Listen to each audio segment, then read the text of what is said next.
She was cast into a blizzard to die, but she refused to go alone. Kayla Voss stood at the edge of oblivion, the frozen wasteland howling before her.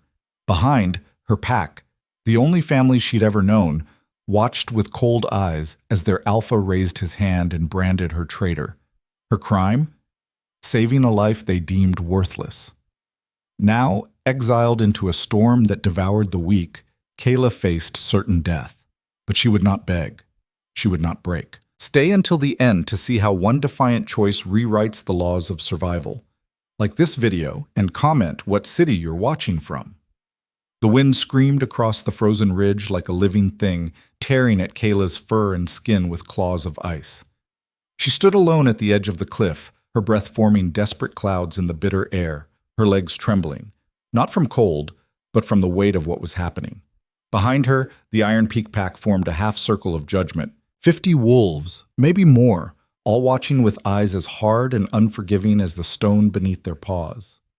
Warriors she'd trained beside, hunters she'd shared kills with, elders who'd once patted her head when she was a pup and told her she'd grow strong.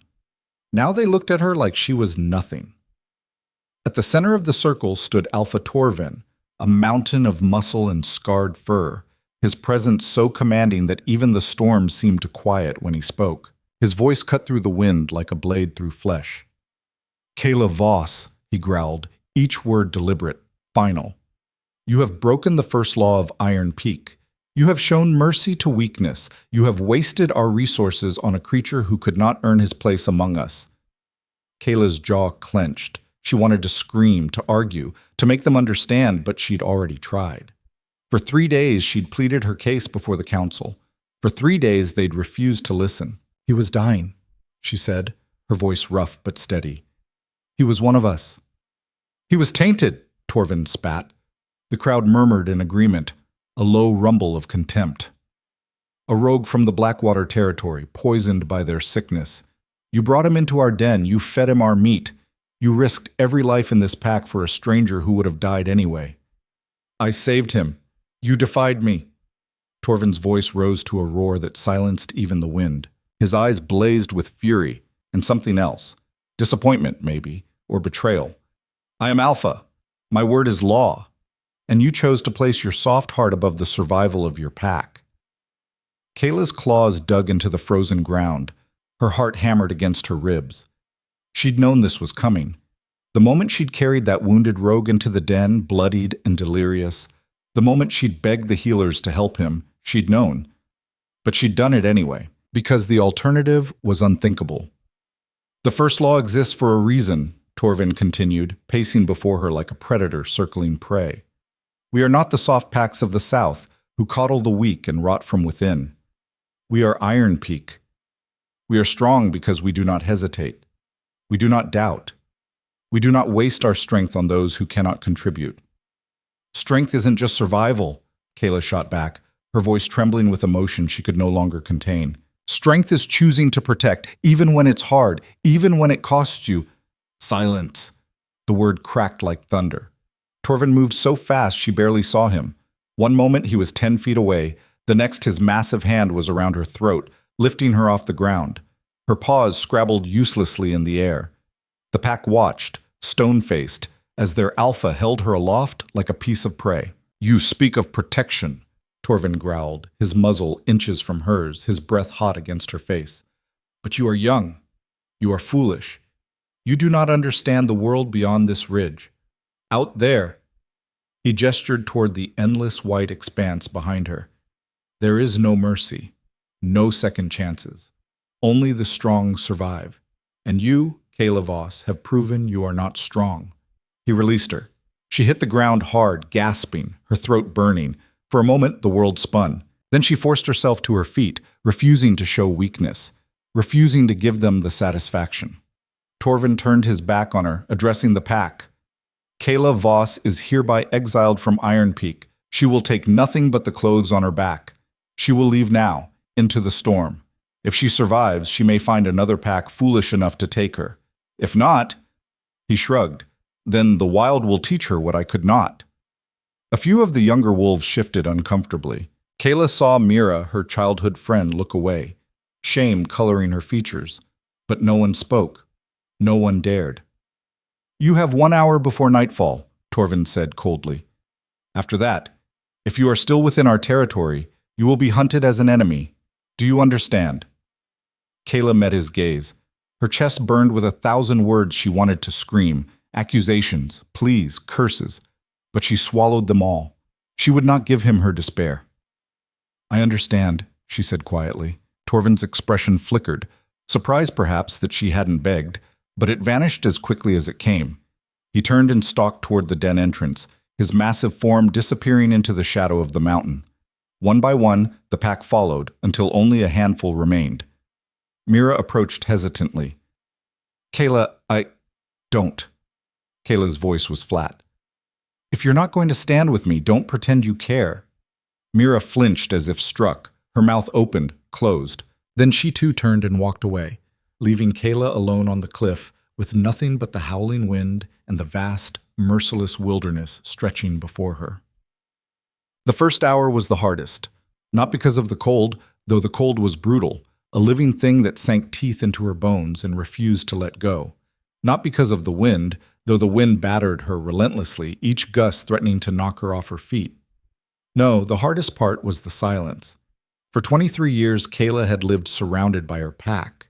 The constant noise of bodies moving, voices calling, life happening. Even in sleep, she'd have been wrapped in the warmth of her packmates, their breathing a steady rhythm that lulled her into safety. Now, walking through the storm with nothing but her own footsteps for company, the silence was deafening. This is what it means to be alone, she thought. This is what it means to be unwanted. She pushed the thought away and focused on survival. Step. Breathe. Step. Breathe. One foot in front of the other, even as the snow rose to her knees, even as her muscles screamed in protest. She'd heard stories of the southern territories, packs that lived in milder climates, where prey was plentiful and shelter easy to find. If she could reach them, if she could prove her worth, maybe they'd take her in. It was a long shot, a desperate hope. But it was all she had. By the time the sun began to set, barely visible through the thick curtain of falling snow, Kayla had traveled maybe 5 miles. Nowhere near far enough. The storm was getting worse, visibility dropping to near zero. She needed shelter. She needed warmth. She needed a miracle. And then, cutting through the wind, she heard it. A sound so faint she almost missed it. A cry. Kayla stopped, her heart lurching. She turned slowly, scanning the white expanse. Nothing. Just snow and ice, and the skeletal shapes of dead trees clawing at the sky. You imagined it, she told herself. Keep moving. But then it came again, high, desperate, unmistakably the sound of a child. "Help! Someone! Please!" Kayla's blood turned to ice. No. No, no, no. She knew that voice. She'd heard it before, weeks ago, when a rival pack had passed through Iron Peak's territory. A small delegation seeking temporary refuge from the harsh winter. Torvin had grudgingly allowed them to stay for 3 days, long enough to rest, not long enough to become a burden. Among them had been a boy, 8, maybe 9 years old, with wide, frightened eyes and a leg twisted from birth. He'd walked with a pronounced limp, leaning heavily on a makeshift crutch. The other wolves had ignored him, dismissing him as worthless. But Kayla had seen the way he watched the warriors train, the hunger in his gaze, the desperate desire to prove he was more than his broken body. Rowan. That was his name. And now somehow he was out here, alone, in the storm. Kayla's mind raced. She was already exiled, already walking a knife's edge between life and death. Taking on a child, a crippled child, would be suicide. She'd have to carry him, feed him, protect him. It would slow her down, drain her strength, reduce her already slim chances of survival to almost nothing. The smart choice, the Iron Peak choice, was to keep walking. "Help! Please! I can't move!" Kayla closed her eyes. Damn it. She turned and ran toward the sound. Thump! She found him huddled against a boulder, half buried in snow, his small body shaking violently. His crutch lay broken beside him, snapped in two. His lips were blue, his eyes glazed with the early stages of hypothermia. "Rowan!" Kayla dropped to her knees beside him, her hands moving quickly to brush the snow from his face, his chest. "Rowan, can you hear me?" His eyes focused on her, recognition flickering. Kayla. His voice was barely a whisper. "What are you? Why?" "Never mind that." She pulled off her outer cloak and wrapped it around him, though it left her exposed to the freezing wind. "What happened? Why are you out here?" His teeth chattered so hard he could barely speak. "They left me. Said I was slowing them down. Said the storm would take me anyway, so why waste food?" Rage, white hot and blinding, surged through Kayla's chest. She wanted to scream. She wanted to tear apart every single wolf who'd abandoned this child to die alone in the cold. But rage wouldn't save him. "Can you stand?" she asked. He shook his head miserably. "My leg. It's worse. I think I broke it when I fell." Kayla looked down. His twisted leg was bent at an unnatural angle, already swelling. Without proper treatment, infection would set in within days. And even with treatment, he'd never walk on it again. The wind howled. The temperature was dropping fast. Full dark would be on them within the hour, and with it, the real cold, the kind that killed. Kayla did the math in her head. If she left him, she might make it to the next valley by dawn, might find shelter, might survive. If she took him, they'd both likely die. She looked into his eyes, those wide, frightened, pleading eyes, and felt something crack open inside her chest. Strength is choosing to protect, even when it costs you. Her own words, thrown back at her by the universe. "All right," she said, forcing her voice to stay calm. "Here's what's going to happen. I'm going to carry you. We're going to find shelter, and we're going to survive this, understand? But no buts, hold on to me."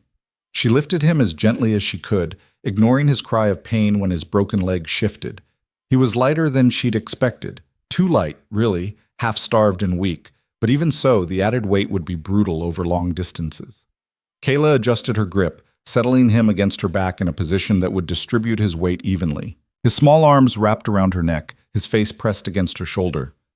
"I'm sorry," he whispered. "I'm so sorry." "Save your breath," Kayla said. "We're going to need it." And then, with a child who should have died on her back and a storm that wanted to kill them both raging around her, Kayla Voss walked into the heart of the blizzard. The first mile was agony. The second was torture. By the third, Kayla had stopped feeling her legs. The snow was relentless, piling up faster than she could push through it. The wind screamed in her ears, drowning out thought, drowning out hope. Her muscles burned. Her lungs felt like they were full of ice. Every step was a battle against her own body, which was screaming at her to stop, to rest, to give up. But she didn't. She couldn't. Behind her, she could feel Rowan's small body growing colder despite her cloak. His breathing was shallow, his grip weakening. He'd stopped apologizing an hour ago, stopped speaking at all. That terrified her more than the storm. "Stay with me, Rowan," she said, her voice barely audible over the wind. "Just a little farther, just a little." Her foot caught on something hidden beneath the snow. She stumbled, nearly fell, caught herself at the last second. Pain shot through her ankle. She bit back a curse and kept moving.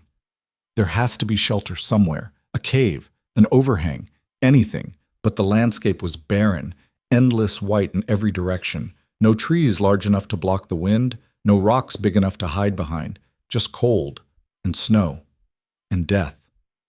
Kayla's vision began to blur. She realized distantly that she was crying, not from sadness, but from sheer physical exhaustion. Her body was shutting down. She had maybe another hour before she collapsed completely. And then what? "Then you die," a voice whispered in her mind. "You die, and the boy dies. And it's all for nothing." "No," she said aloud. "No, not yet." She forced herself to take another step, and another, and then, through the swirling white, she saw it, a shape, dark and solid, rising out of the snow like a miracle. Kayla's heart leapt. She staggered toward it, hope surging, and then nearly sobbed with relief when she realized what it was. A rocky outcrop. Not a full cave, but a deep overhang, sheltered on three sides by stone. It wasn't much, but it was enough. She stumbled into the shelter and collapsed, Rowan still clinging to her back. For a long moment, she just lay there, gasping, too exhausted to move. Then training kicked in. Shelter, warmth, survival. She carefully lowered Rowan to the ground, propping him against the rock wall. His eyes were half closed, his skin pale as death. "Rowan? Rowan, look at me." His eyes fluttered open. "Cold," he whispered. "So cold." I know, sweetheart, but you have to stay awake. Can you do that for me?" He nodded weakly. Kayla worked quickly, her hands shaking from cold and exhaustion. She gathered what little dry brush she could find in the shelter, sparse, brittle twigs that had been protected from the snow. Not enough for a real fire, but maybe enough for a small one. She had no flint, no tools, nothing but her claws and her desperation. It took 20 tries before she got a spark, 30 before the spark caught. By the time a tiny flame flickered to life, her hands were bleeding and she was shaking so hard she could barely see straight. But it was fire. It was life. She fed the flame carefully, nursing it with twigs and dried moss, until it grew strong enough to give off real heat. Then she pulled Rowan close, wrapping both of them in her cloak, shielding him with her own body. "We made it," she whispered, more to herself than to him. "We made it." Rowan's eyes closed, his breathing evened out slightly. And Kayla, for the first time since her exile, allowed herself to close her eyes too. She woke to darkness and silence. For a moment, she didn't know where she was. Then memory crashed back, the storm, the boy, the desperate flight through the cold. The fire had gone out. The temperature had dropped even further, and Rowan... She looked down and felt her heart stop. He wasn't moving. "No." She shook him gently. "Rowan, Rowan, wake up." Nothing. "No, no, no." She pressed her ear to his chest. For a horrible moment, she heard nothing. Then, faint, so faint, a heartbeat. He was alive. Barely. Kayla's mind raced. He was hypothermic, shutting down. Without immediate intervention, he'd be dead within the hour. She had no medical supplies, no way to warm him beyond her own body heat. So she did the only thing she could. She lay down beside him, wrapping her arms and legs around his small frame, pressing her body against his, sharing every ounce of warmth she had left. The cold was brutal, biting into her exposed skin, stealing her strength with every passing second. But she held on. She held on through the long, terrible night, through the moments when her own body started to shut down, when numbness crept up her limbs and her vision darkened at the edges. Through the moments when it would have been so easy to let go, to slip away into the cold silence. She held on, because if she let go, he would die. And she refused to let that happen. Dawn came slowly, creeping over the horizon in shades of gray and pale blue. Kayla opened her eyes to find Rowan staring at her. His face was still pale, his lips still tinged with blue, but his eyes were clear, aware, alive. "You stayed," he whispered. Kayla managed a weak smile. "Of course I did." "Why?" The question hung in the cold morning air. Why? Because she'd been abandoned herself and knew how it felt. Because he was a child and children deserved better. Because the world was cruel enough without good people standing by and doing nothing. Because it was the right thing to do, she said simply. Rowan's eyes filled with tears. He didn't say anything else. He didn't need to. They stayed in the shelter for another hour, gathering their strength.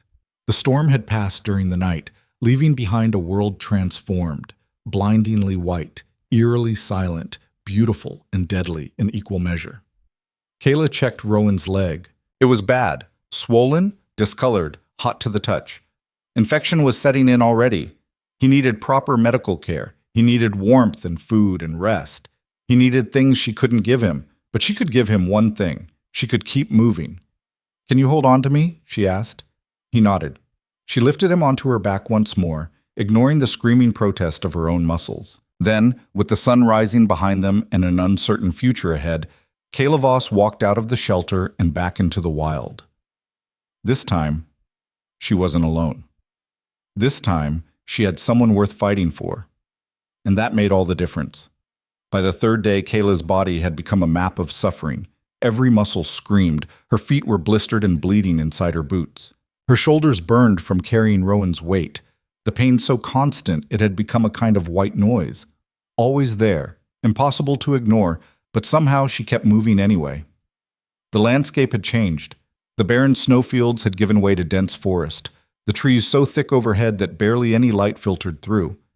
It should have felt safer, more sheltered. Instead, it felt like walking through a tomb. Rowan hadn't spoken in hours. His fever had spiked during the night, his small body radiating heat that seemed wrong, unnatural. She'd tried to get him to eat some of the dried meat she'd managed to scavenge from a abandoned cache, but he'd only managed a few bites before turning his head away, too weak to chew. His leg was getting worse. Even without looking, she could smell it, the sickly sweet stench of infection spreading through dying tissue. She needed help, real help, the kind she couldn't provide with just determination and prayer to a universe that didn't care. "Kayla?" Rowan's voice was barely a whisper against her neck. "I'm here, sweetheart. Am I going to die?" The question hit her like a physical blow. She wanted to lie, to comfort him with false promises, but she'd never lied to a child before, and she wouldn't start now. "Not if I can help it," she said. That's not an answer. Despite everything, she almost smiled. Even delirious with fever, the boy was sharp. "No," she said firmly. "You're not going to die. I won't let you." He was quiet for a moment. Then, "My pack said I should have died when I was born. Said my mother was weak for not leaving me in the woods." Kayla's jaw clenched so hard her teeth ached. "Your pack was wrong." "Was it? I can't hunt, can't fight, can't even walk right." His voice cracked. "Maybe they were right. Maybe I'm just a burden. Maybe you should—" "Don't." Hey. The word came out sharper than she intended. She took a breath, forced herself to soften. "Don't you dare finish that sentence. You are not a burden. You are not worthless. And anyone who told you different is a coward who measures strength in all the wrong ways." Rowan didn't respond, but she felt his arms tighten slightly around her neck. They walked on. The sun was beginning to set when she heard the river. At first it was just a distant murmur beneath the wind, but as she pushed through the underbrush, the sound grew louder, rushing water, fast and violent, swollen with snowmelt. She broke through the tree line and stopped dead. The river was massive, easily 60 feet across, the current churning white over jagged rocks. There was no way around it. The banks stretched in either direction as far as she could see, hemmed in by sheer cliff faces. There was only one way forward, across. Kayla's heart sank.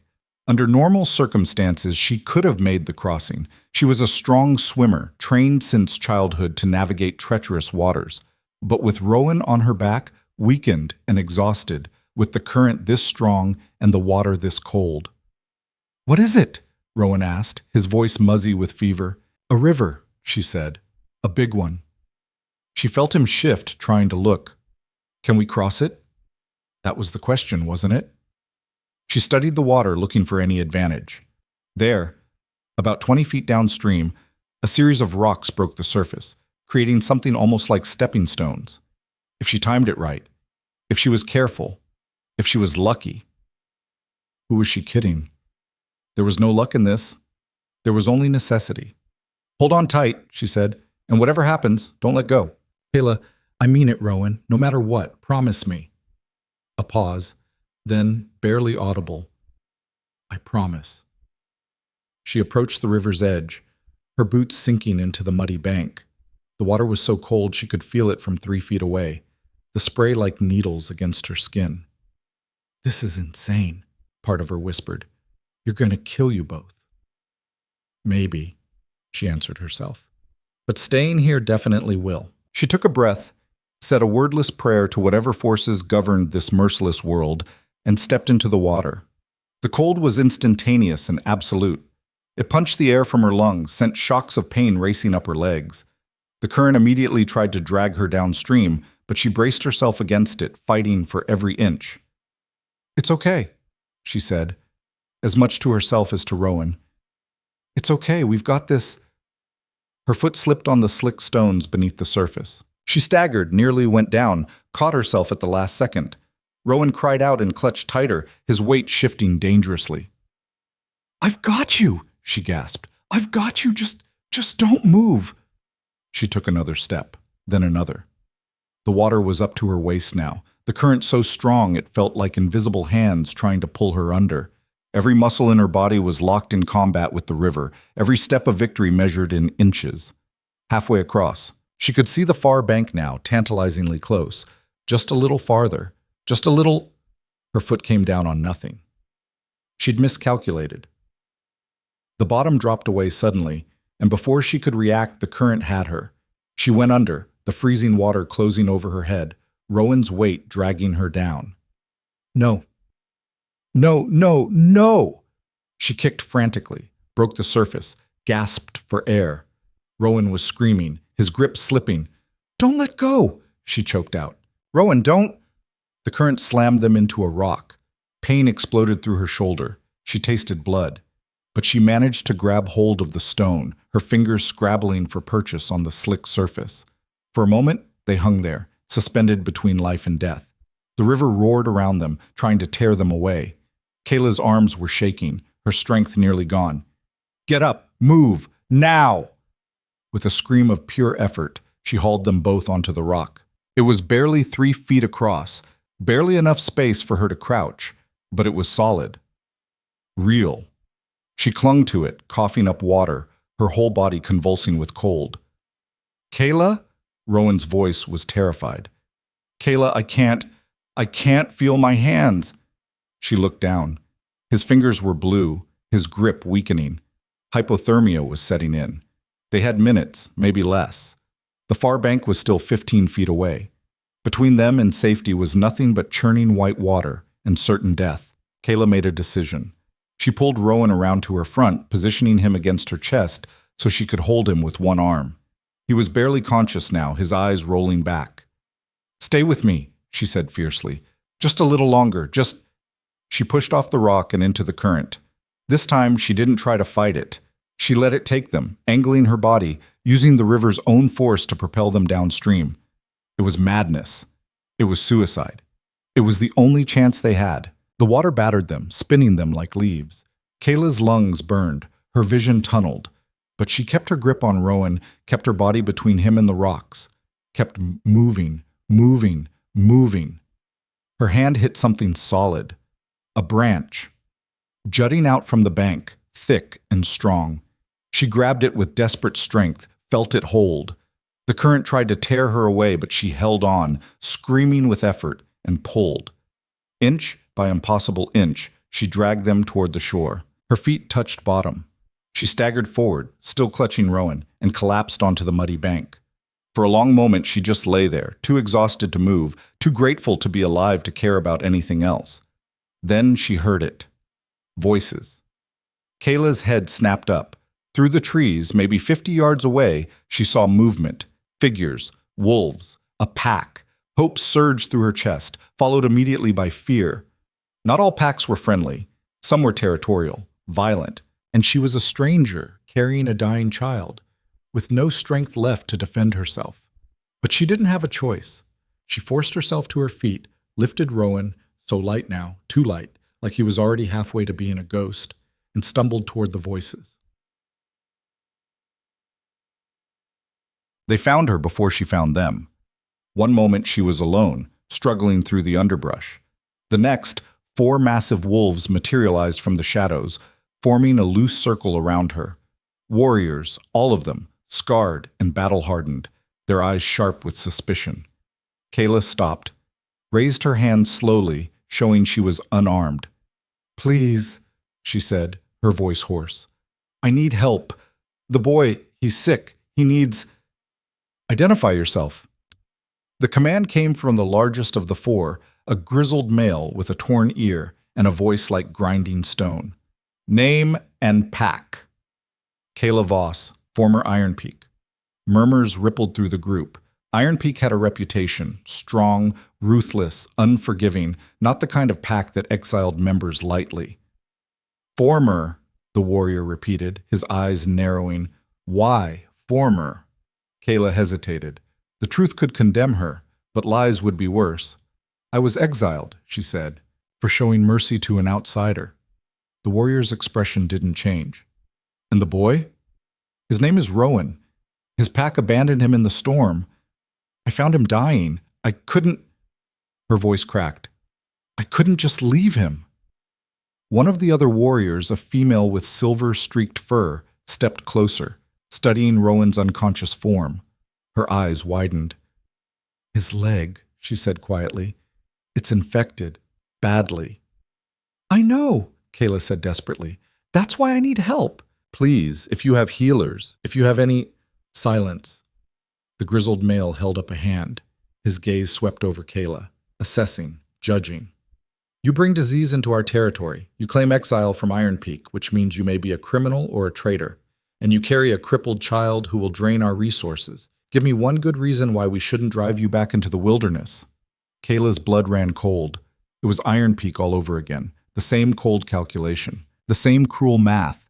She wanted to scream, to beg, to fall to her knees and plead for mercy. Instead, she straightened her spine and looked the warrior dead in the eye. Because if you do, she said quietly, you'll prove you're no better than the pack I left behind. And if that's true, then you don't deserve to call yourselves a pack at all. You're just a group of cowards hiding behind strength you're too afraid to use for anything meaningful. The clearing went silent. The warrior's eyes flashed with anger, but also something else. Surprise, maybe, or respect. Bold words, he said, for someone with no leverage. I don't need leverage, Kayla shot back.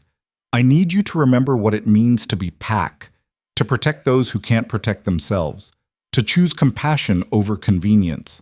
Her voice rose, fueled by exhaustion and desperation and the fury of the last 4 days. Or has this world beaten that out of all of you? Have you all forgotten that strength without purpose is just cruelty wearing a different name? The silver-furred female looked at her companion. Garen, I know. The male. Garen said. He studied Kayla for a long moment. Then he turned to the others. Bring them. Relief flooded through Kayla so suddenly, her knees nearly buckled. Thank you, she breathed. Thank you, Don't thank me yet, Garen said coldly. The decision isn't mine to make. Alpha Senna will judge whether you stay or go. And I promise you, she's far less impressed by pretty speeches than I am. He turned and stalked into the forest. The other warriors flanked Kayla, not quite threatening, but not quite friendly either. She didn't care. She'd bought them time. That was enough. For now. The River Peak Pack's den was carved into the base of a massive cliff, a sprawling network of caves and tunnels that housed maybe 100 wolves. It was smaller than Iron Peak, but more organized. She could see that immediately. Fires burned in controlled pits. Food was stored in raised platforms to keep it dry. Sentries patrolled the perimeter with military precision. This was a pack that knew how to survive.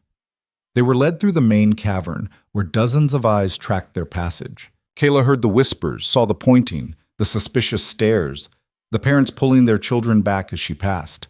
She kept her head high and her grip firm on Rowan. At the center of the cavern, seated on a natural throne of stone, was Alpha Senna. She was smaller than Torvin, most wolves were, but her presence filled the space like a physical force. Her fur was black, shot through with silver, her eyes a startling pale blue that seemed to see straight through flesh to bone. Scars crisscrossed her face and arms, each one a story of survival. She watched Kayla approach with an expression of cool appraisal. Garen tells me you insulted him, she said without preamble. Her voice was surprisingly soft, almost gentle, which somehow made it more intimidating. I told him the truth, Kayla replied. If that insulted him, that's his problem. A few of the watching wolves gasped at her audacity, but Senna's lips twitched in what might have been amusement. And the truth is, that strength means nothing if you only use it to push away those who need help. Senna tilted her head. Iron Peak taught you differently, I assume. Iron Peak taught me that mercy is weakness, Kayla said. I'm here because I decided they were wrong. Decided, Senna repeated, or were forced to realize after they threw you out. The question was sharp, cutting straight to the heart of things. Kayla could have lied, could have painted herself as a noble rebel, standing against injustice. But Senna would see through it. She could tell. Both, Kayla admitted. I saved someone they wanted dead. They exiled me. I found Rowan dying in the snow and I couldn't. She looked down at the boy in her arms, his face pale and slack, his breathing shallow. I couldn't let it happen again. Senna rose from her throne and descended the steps slowly, deliberately. She stopped in front of Kayla and looked down at Rowan. His leg is beyond saving, she said flatly. Even if my healers stop the infection, he'll never walk properly. He'll never hunt, never fight. He'll be dependent on others for the rest of his life. Her pale eyes lifted to meet Kayla's. Do you understand what you're asking me to accept? You want us to feed and shelter a crippled child who will never contribute. You want us to waste our resources on dead weight. Every word was a knife. Every word was true. And every word made Kayla's fury burn brighter. He's not dead weight, she said, her voice shaking with emotion. He's a child. A person. He has value beyond what he can kill or carry. And if you can't see that, if your entire pack can't see that, then you're just Iron Peak with a different name. The cavern erupted in angry shouts. Warriors surged forward, hands reaching for weapons. But Senna held up a hand and they froze. She stared at Kayla for a long, tense moment. Then she did something unexpected. She smiled. You have fire, she said. Foolish, self-destructive fire, but fire nonetheless. She looked at Garen. Take the boy to the healers. Do what you can for his leg. Garen looked stunned. Alpha, with respect. Are you questioning me, Garen? No, Alpha, but then do it. He bowed stiffly and moved to take Rowan from Kayla's arms. She hesitated, every instinct screaming not to let him go, but finally released him. Rowan stirred slightly, his eyes fluttering open. Kayla, he mumbled, I'm here. These people are going to help you. I'll be right outside, okay? He nodded weakly and let Garen carry him away. Kayla watched him disappear into the tunnels, feeling like her heart was being torn from her chest. When she turned back, Senna was studying her with that unsettling intensity. You'll stay, the Alpha said, for now. But understand this, River Peak is not a charity. Everyone contributes. Everyone earns their place. Can you hunt? Yes. Fight? I was trained as a warrior. Good. Then you'll join the hunting parties. You'll pull your weight, and if the boy survives, her expression hardened. You'll be responsible for him. Everything he needs, everything he costs, comes from your share. Is that clear? It was more than Kayla had dared hope for, more than she deserved, probably. Crystal clear, she said. Good. Senna turned to leave, then paused. One more thing. That speech you gave Garen about strength and purpose and compassion. She looked back over her shoulder. Save it. Words are cheap. If you want to change minds here, you'll have to do it through action. Prove that mercy isn't weakness. Prove that caring for the broken makes us stronger, not weaker. Prove it every single day, or the moment you falter, they'll tear you apart.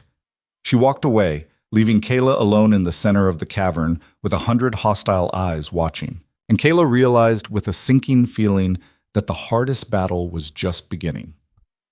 The healers worked on Rowan through the night. Kayla wasn't allowed in the healing den, so she waited outside, pacing like a caged animal. She could hear sounds from within, low voices, Rowan's occasional cries of pain, the smell of burning herbs. At some point, someone brought her food. She ate mechanically, tasting nothing. At some point, she sat down. At some point, exhaustion claimed her and she slept, her back against the cold stone wall, her dreams full of storms and drowning, and Rowan's small hand slipping from her grasp. She woke to find the silver-furred warrior, she'd learned her name was Mira, though not the same Mira from Iron Peak, standing over her. He's alive, Mira said without preamble. The healers stopped the infection, but the leg, she shook her head. It's bad. They had to cut away the dead tissue. He'll live, but he'll never walk without help. Kayla let out a breath she didn't know she'd been holding. Can I see him? He's sleeping. Probably will be for hours. Mira studied her. You should rest too. You look like death. I'm fine. You're not, but you're stubborn. I'll give you that. She hesitated, then added, what you said to the Alpha about strength and caring, some of us appreciated it, even if we can't say so publicly. Kayla looked up, surprised. Why not? Because Senna's right. Words don't matter here. Action does. And until you prove you can back up that talk, she shrugged. Most of the pack thinks you're a liability, a bleeding heart who'll get people killed. They're waiting for you to fail. Then I won't, Kayla said simply. Mira smiled faintly. We'll see. Hunting party leaves at dawn. If you're serious about pulling your weight, be ready. She walked away, leaving Kayla alone once more. Kayla looked up at the cavern ceiling, at the shadows dancing in the firelight, and felt the weight of what she'd taken on settle fully onto her shoulders. She'd saved Rowan's life, but now she had to prove that saving him had been worth it. She had to prove that mercy could be strength, and she had exactly 0 room for error. Dawn came cold and unforgiving. Kayla stood at the entrance to the healing den, watching Rowan sleep. His chest rose and fell in shallow breaths, his face still too pale, but alive. The bandages wrapped around his leg were clean white, a stark contrast to the infected, rotting flesh she'd carried through the storm. She reached out, her fingers hovering inches from his forehead, but didn't touch. She couldn't afford softness. Not today. Behind her, she heard footsteps. Heavy, purposeful. Hunting party's assembling, Garen's voice was gruff. You coming or not? Kayla turned. The grizzled warrior stood with his arms crossed, his expression unreadable. Behind him, she could see other wolves gathering near the cavern entrance, checking weapons, adjusting packs. I'm coming, she said. Then move. We don't wait for stragglers. She cast one last look at Rowan, whispered a silent promise she couldn't quite put into words, and followed Garen into the pre-dawn darkness. The hunting party was 8 strong. Kayla recognized Mira, the silver-furred warrior who'd shown her a sliver of kindness the night before. The others were strangers, hard-faced wolves who eyed her with suspicion or open hostility. Garen addressed the group without ceremony. Elk herd was spotted 2 valleys over. We track, we kill, we haul back enough meat to feed the pack for a week. Standard formation. Any questions? No one spoke. Good. Move out. They traveled in silence, moving through the forest with the practiced efficiency of wolves who'd hunted together for years. Kayla fell into position at the rear, acutely aware that she was the outsider here. Every glance thrown her way felt like a test. Every whisper between the others felt like judgment. After an hour, one of the younger males, a scarred wolf named Dain, dropped back to walk beside her. His expression was openly contemptuous. So you're the one who thinks cripples deserve protection, he said, loud enough for others to hear. Kayla kept her eyes forward. I think everyone deserves a chance to prove their worth. Worth. Dain spat the word like it tasted foul. That boy will never hunt, never fight. He'll eat our food and give nothing back. How is that worth anything? Not everything valuable comes from killing, Dain. He laughed, a harsh, mocking sound. You really believe that? Out here? He gestured at the wilderness around them. This world doesn't care about your feelings. It only cares about who's strong enough to survive. And that boy isn't. Neither was I, Kayla said quietly.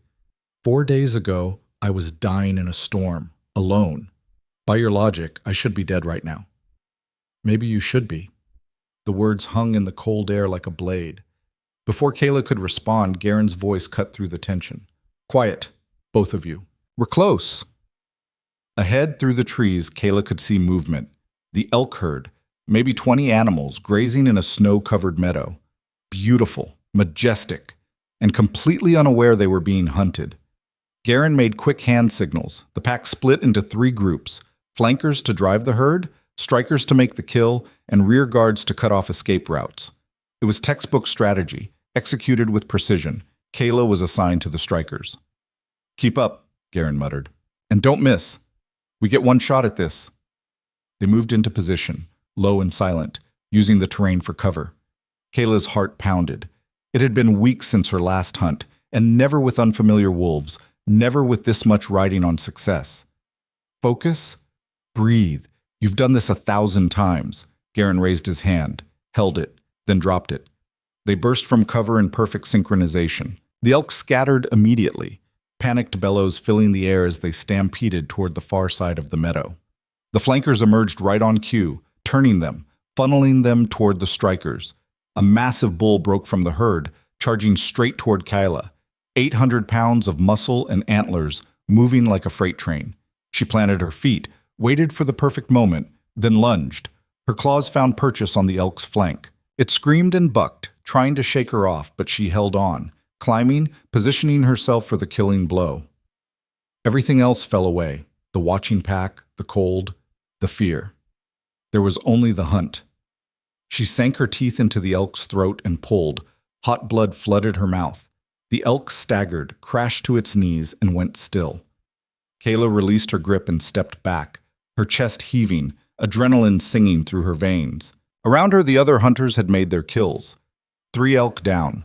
A successful hunt by any measure. Garen approached, studying the bull at her feet. "Clean kill," he said grudgingly. "Fast. Efficient." It wasn't praise exactly, but it wasn't condemnation either. Diane, however, looked disappointed. They spent the next hour field dressing the kills and preparing to haul them back.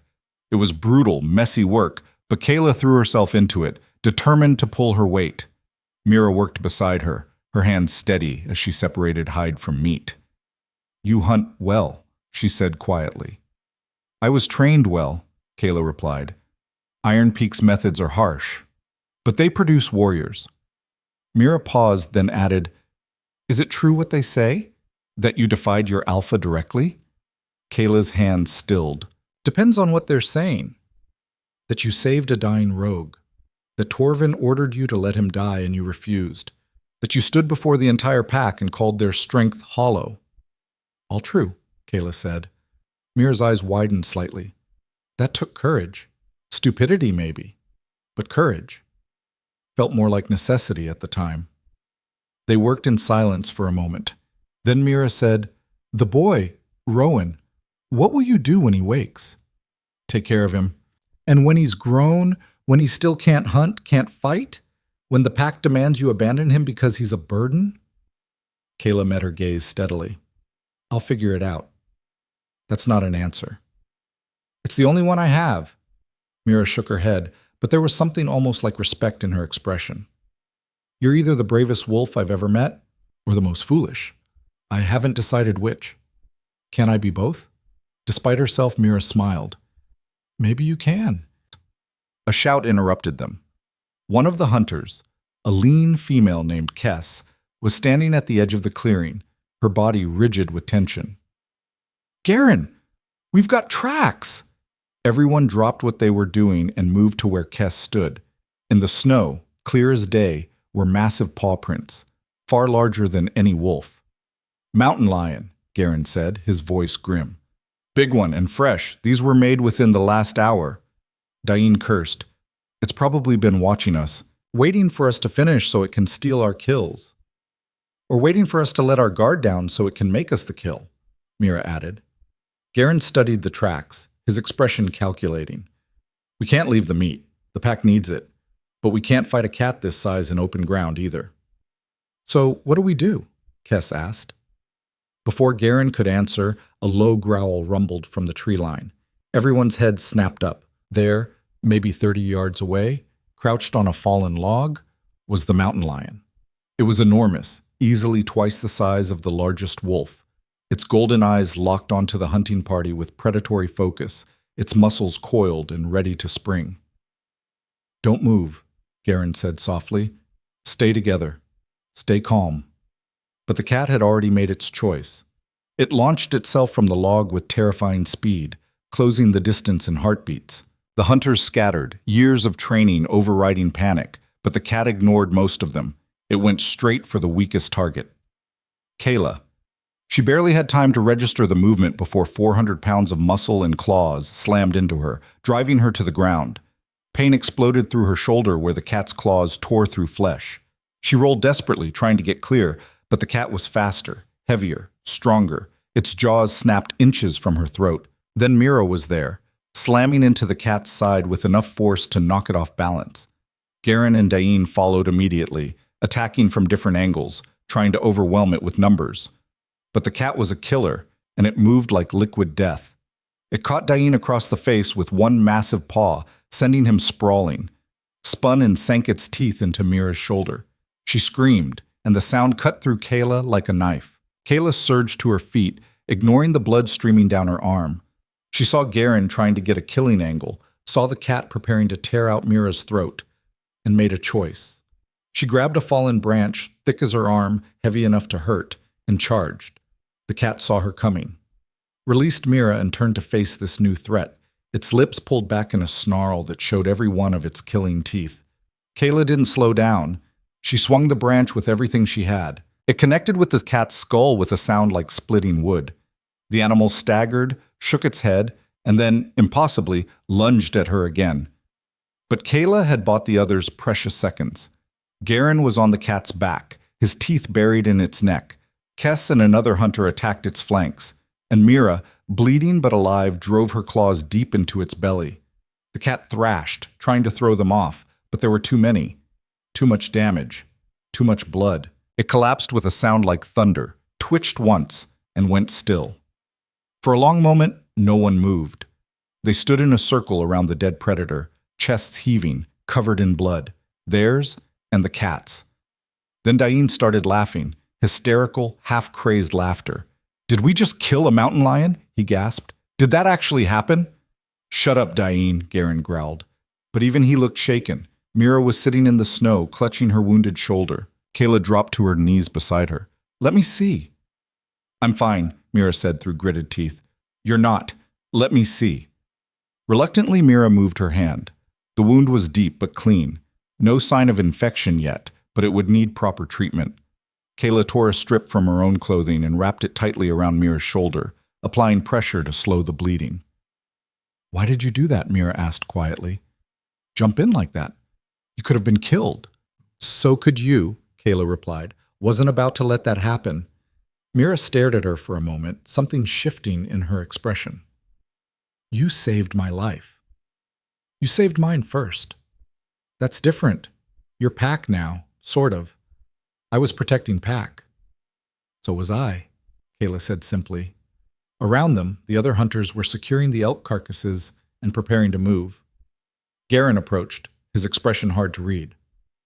"That was reckless," he said. "Charging a mountain lion with nothing but a stick.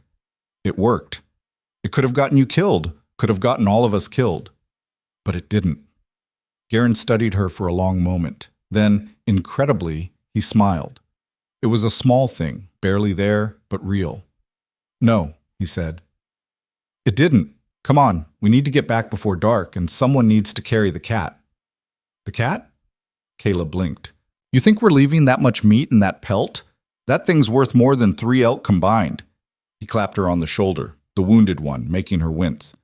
"Consider it your share. You earned it." He walked away, barking orders. Kayla looked down at the massive dead predator and felt something strange bloom in her chest. Pride, maybe. Or the first fragile shoot of belonging. Duck. They returned to River Peak as heroes. Word of the mountain lion kill had spread before they even reached the cavern, carried by scouts who'd witnessed the end of the fight. By the time the hunting party emerged from the forest, dragging their kills, half the pack was there to greet them.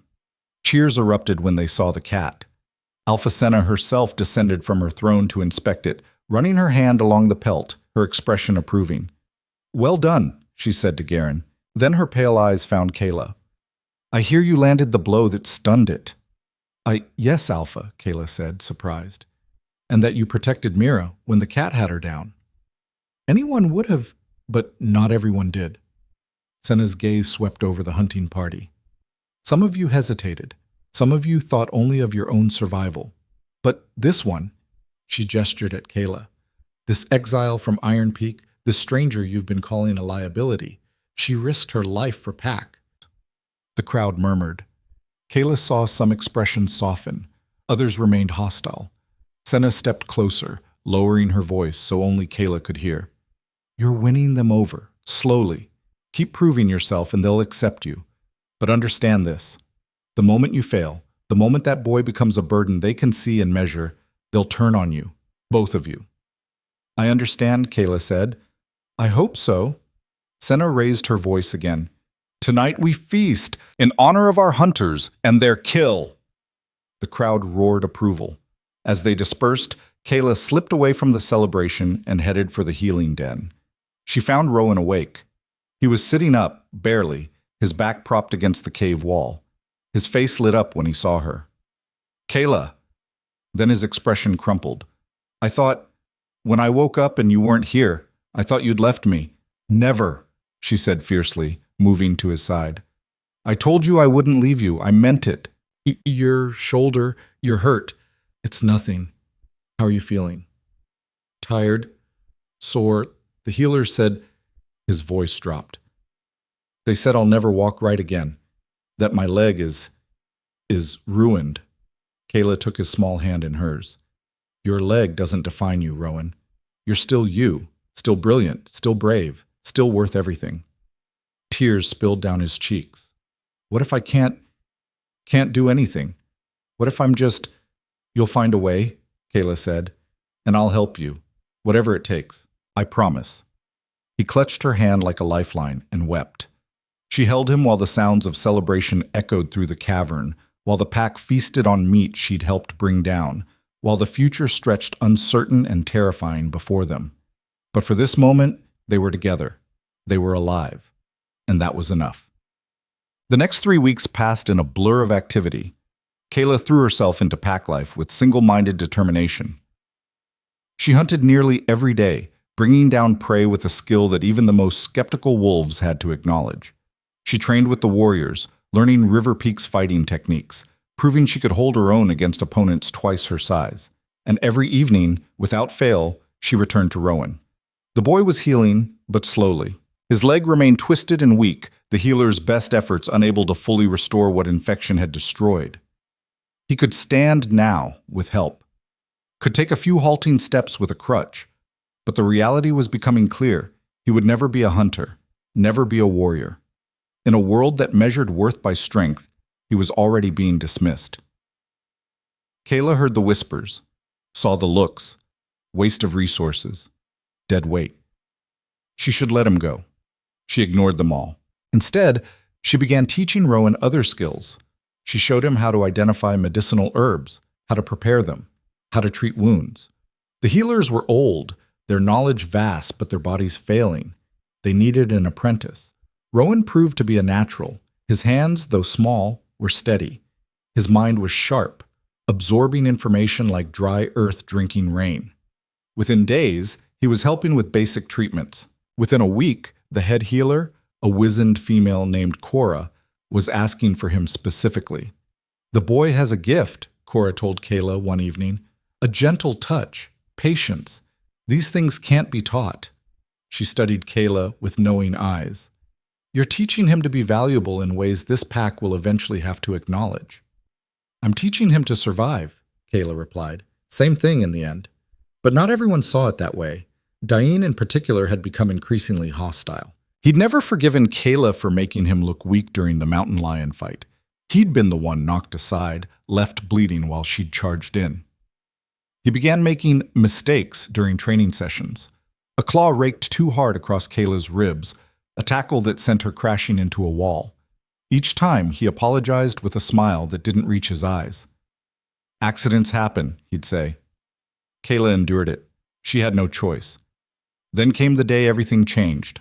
It started with a scouting report. Kayla was in the training yard working through combat forms when Garen's voice rang out across the cavern. "Alpha, we have a situation." The cavern fell silent. Senna rose from her throne, her expression sharp. "Speak." "Iron Peak warriors, a dozen of them, maybe more. They've crossed into our territory." The words hit Kayla like a physical blow. Iron Peak, her old pack. "How close?" Senna demanded. 2 miles, moving this way." Murmurs rippled through the crowd. Iron Peak was larger, stronger, more aggressive than River Peak. An incursion like this could only mean one thing. They were looking for someone. Senna's eyes found Kayla across the cavern. For a moment, their gazes locked. Then Senna said, "Bring the exile to me. Now." Warriors surrounded Kayla before she could react, gripping her arms, marching her toward the throne. She didn't resist. There was no point. Senna descended the steps slowly, her expression cold. "Did you know they were coming?" "No," Kayla said. "I swear I had no idea." Why would Iron Peak send warriors into our territory? Why now? Kayla's mind raced. Then understanding crashed over her like ice water. The rogue, the sick wolf she'd saved, the one who'd gotten her exiled in the first place. He must have survived, must have returned to his own pack. And if word had spread that Kayla was here, alive, protecting another worthless life, Torvin wouldn't let that stand. He couldn't. It would make him look weak. They're here for me, Kayla said quietly, to make an example. You've brought war to my doorstep, Senna said, her voice deadly calm. Given me one good reason why I shouldn't hand you over right now and be done with it. Kayla opened her mouth. And that's when the screaming started. Someone was shouting from the healing den. High, panicked, desperate. Help! Someone help! The boy, he's gone. Rowan is gone. Kayla's blood turned to ice. No, no, no, no! She tore herself from the warrior's grip and ran. The healing den was chaos. Cora stood in the center, wild-eyed, pointing at an empty cot. He was here, just moments ago. I turned my back for 1 second and… Kayla didn't wait to hear more. She bolted for the entrance, her heart screaming in her chest. Outside in the snow, she found what she was looking for. Tracks. Small. Uneven. Leading away from the den toward the forest, toward where the Iron Peak warriors were approaching. And beside the tracks, scratched into the snow in a child's uncertain hand, were words that made Kayla's world collapse. They came for me. I won't let you die for me. I'm sorry. Rowan, she whispered. Then she was running, sprinting into the forest, following the tracks, her mind blank with terror. Behind her, she heard Senna shouting orders, heard warriors mobilizing, heard the whole pack erupting into motion. But all of it was distant, meaningless. There was only Rowan. Only the boy who decided to sacrifice himself to save her. Only the impossible, desperate need to find him before… She burst into a clearing and stopped dead. 12 Iron Peak warriors stood in formation. At their center, held by the scruff of his neck like a piece of prey, was Rowan. And facing them all, arms crossed, expression carved from stone, was Alpha Torvin. His eyes met Kayla's across the clearing. And he smiled. "Hello, traitor," he said. "We need to talk." Kayla's breath came in ragged gasps, her chest heaving as she stared across the clearing at the monster who'd once been her alpha. Torvin looked exactly as she remembered, massive, scarred, radiating power like heat from a forge. But there was something new in his eyes now, something dark and hungry that made her skin crawl. Rowan hung limp in the grip of one of Torvin's warriors, his face pale with terror, his twisted leg dangling uselessly.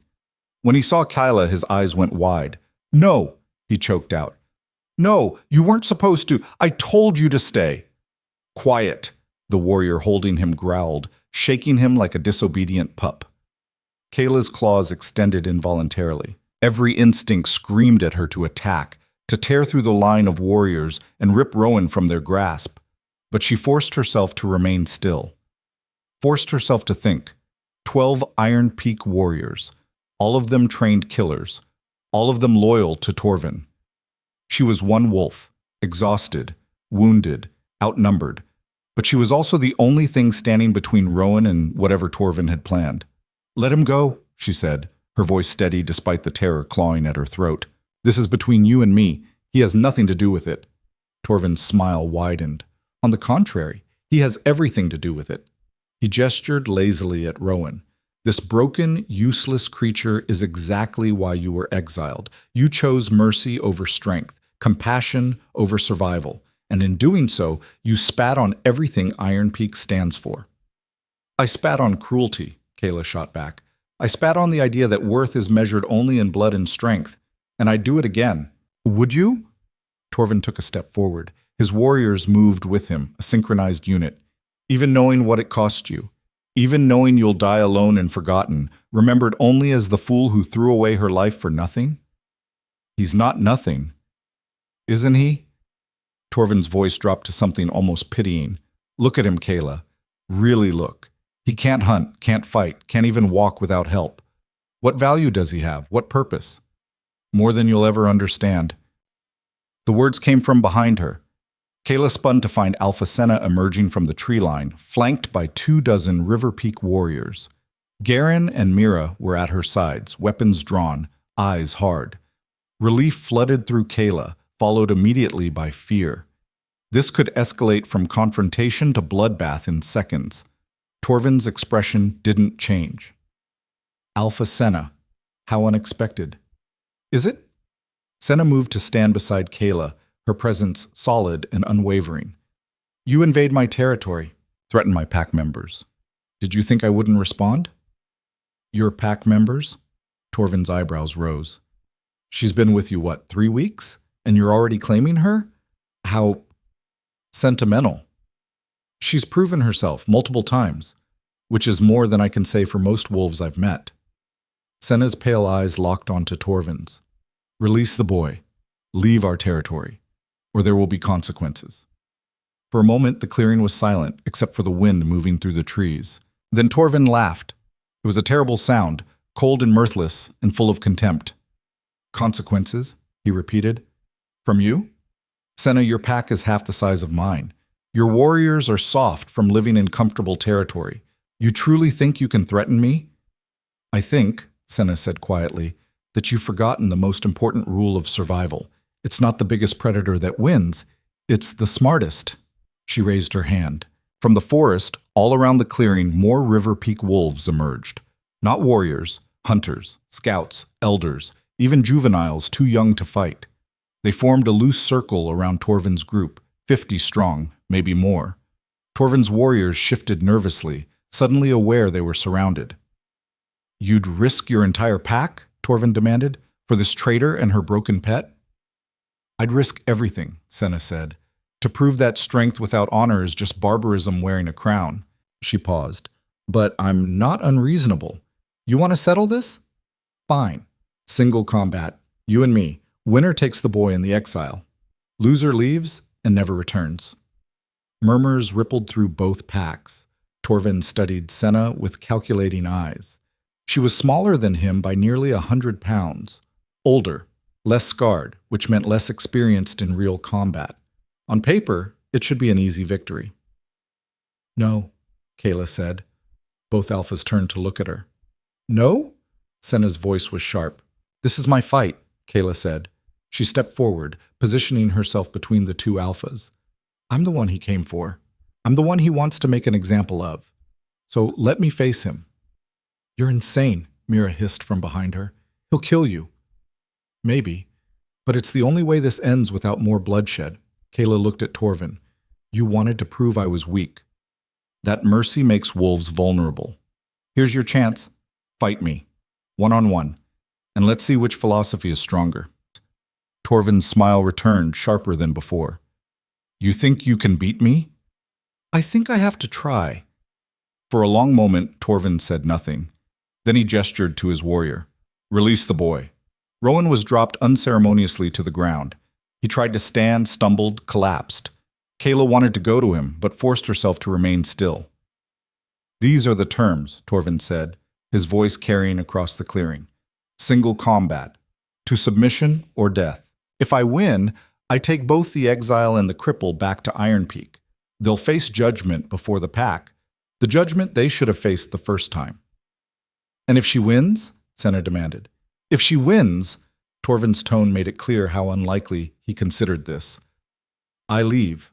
Iron Peak will never cross into River Peak territory again, and I'll admit, before both packs, that I was wrong about her. Senna looked at Kayla. You don't have to do this. Yes, Kayla said quietly. I do. Because she understood now. This wasn't just about her or Rowan. It was about every wolf who'd ever been called weak for showing compassion. Every child dismissed as worthless because they were different. Every act of mercy that had been labeled as failure. This was about proving that another way was possible. Senna held her gaze for another moment, then nodded slowly. Very well, she raised her voice. Let the challenge begin. The two packs formed a loose circle, Iron Peak on one side, River Peak on the other. In the center, Kayla and Torvin faced each other across 10 feet of blood-stained snow. Last chance to beg, Torvin said. Might make this quicker. Kayla rolled her shoulders, loosening tight muscles. I'm done begging. Good. He moved. Even expecting it, Kayla barely got her guard up in time. Torvin was massive but terrifyingly fast, closing the distance in 2 strides. His first strike, a haymaker that would have taken her head off, whistled past her ear as she ducked. She countered with a low sweep at his legs. He jumped it effortlessly and brought his elbow down toward her spine. She rolled away, the blow missing by inches, and sprang to her feet. Already her heart was pounding. Already she could feel the gap in their abilities. He was stronger, faster, more experienced. She was going to lose. No. Focus. Find his weakness. They circled each other. Torvin was smiling, enjoying himself. This was a game to him, a way to prove his superiority before 2 packs. He lunged again, a flurry of strikes too fast to fully counter. Kayla blocked what she could, took hits she couldn't avoid. Pain bloomed in her ribs, her shoulder, her jaw. She tasted blood. But she was learning. Torvin fought like what he was, a brawler who relied on overwhelming force. His technique was sound but predictable. Every attack was designed to end the fight quickly, brutally. He'd never had to fight defensively, never had to outlast an opponent. Kayla changed tactics. Instead of meeting his attacks head-on, she started giving ground, dodging, weaving, making him chase her around the circle. It looked like cowardice. She could hear the jeers from some of Iron Peak's warriors, but she didn't care. She was making him work for every strike, making him burn energy, making him angry. "Stand still and fight."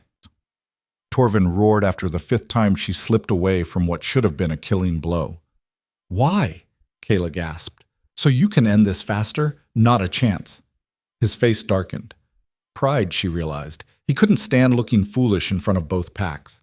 He charged again, abandoning strategy for raw fury, and this time Kayla was ready. She waited until the last possible second, then dropped into a slide that took her under his reaching arms. As she passed beneath him, she raked her claws across the back of his knee, not deep enough to cripple, but deep enough to hurt. Torvin stumbled, his leg buckling slightly. The crowd gasped. He rounded on her, and for the first time she saw something other than contempt in his eyes. Respect. And beneath it, fear. "You've gotten better," he said, breathing harder now. "I've had good teachers." Kayla circled, keeping her weight balanced. Blood dripped from a dozen wounds, but she ignored the pain. "And I've learned something you never could." "What's that?"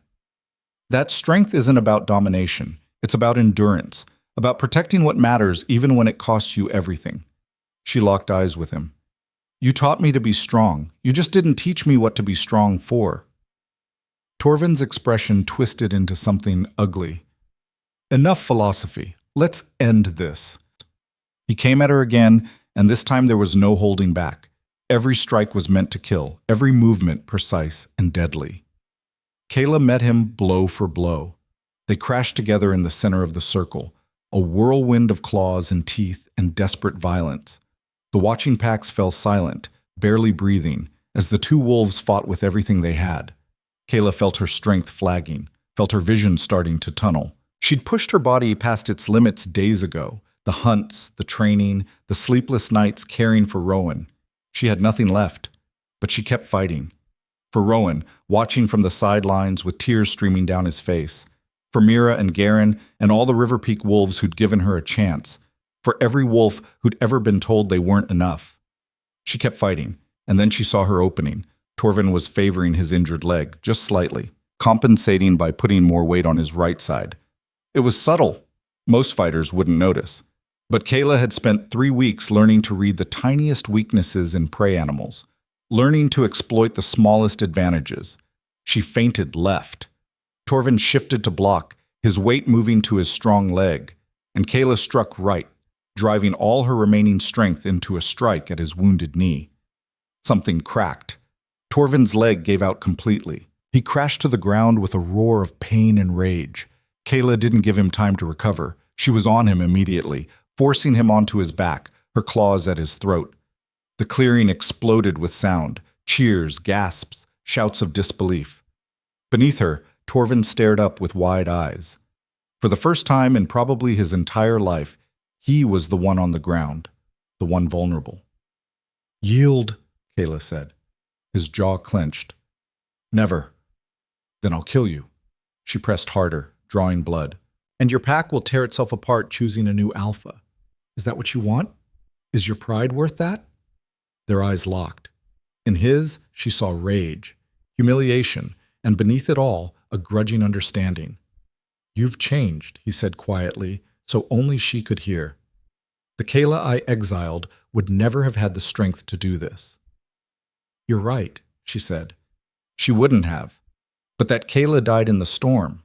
The one you're looking at now was forged by everything you put her through. So if you hate what I've become, you have only yourself to blame.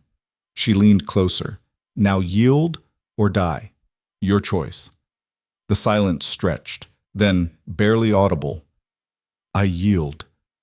Kayla released him and stepped back, her legs shaking with exhaustion. Torvin rolled to his feet, favoring his injured leg, and faced the assembled packs. His expression was thunderous, but he kept his word. I was wrong, he said, each word sounding like it was being torn from his chest. About the exile. About strength. About what it means to protect Pack. He looked at Kayla.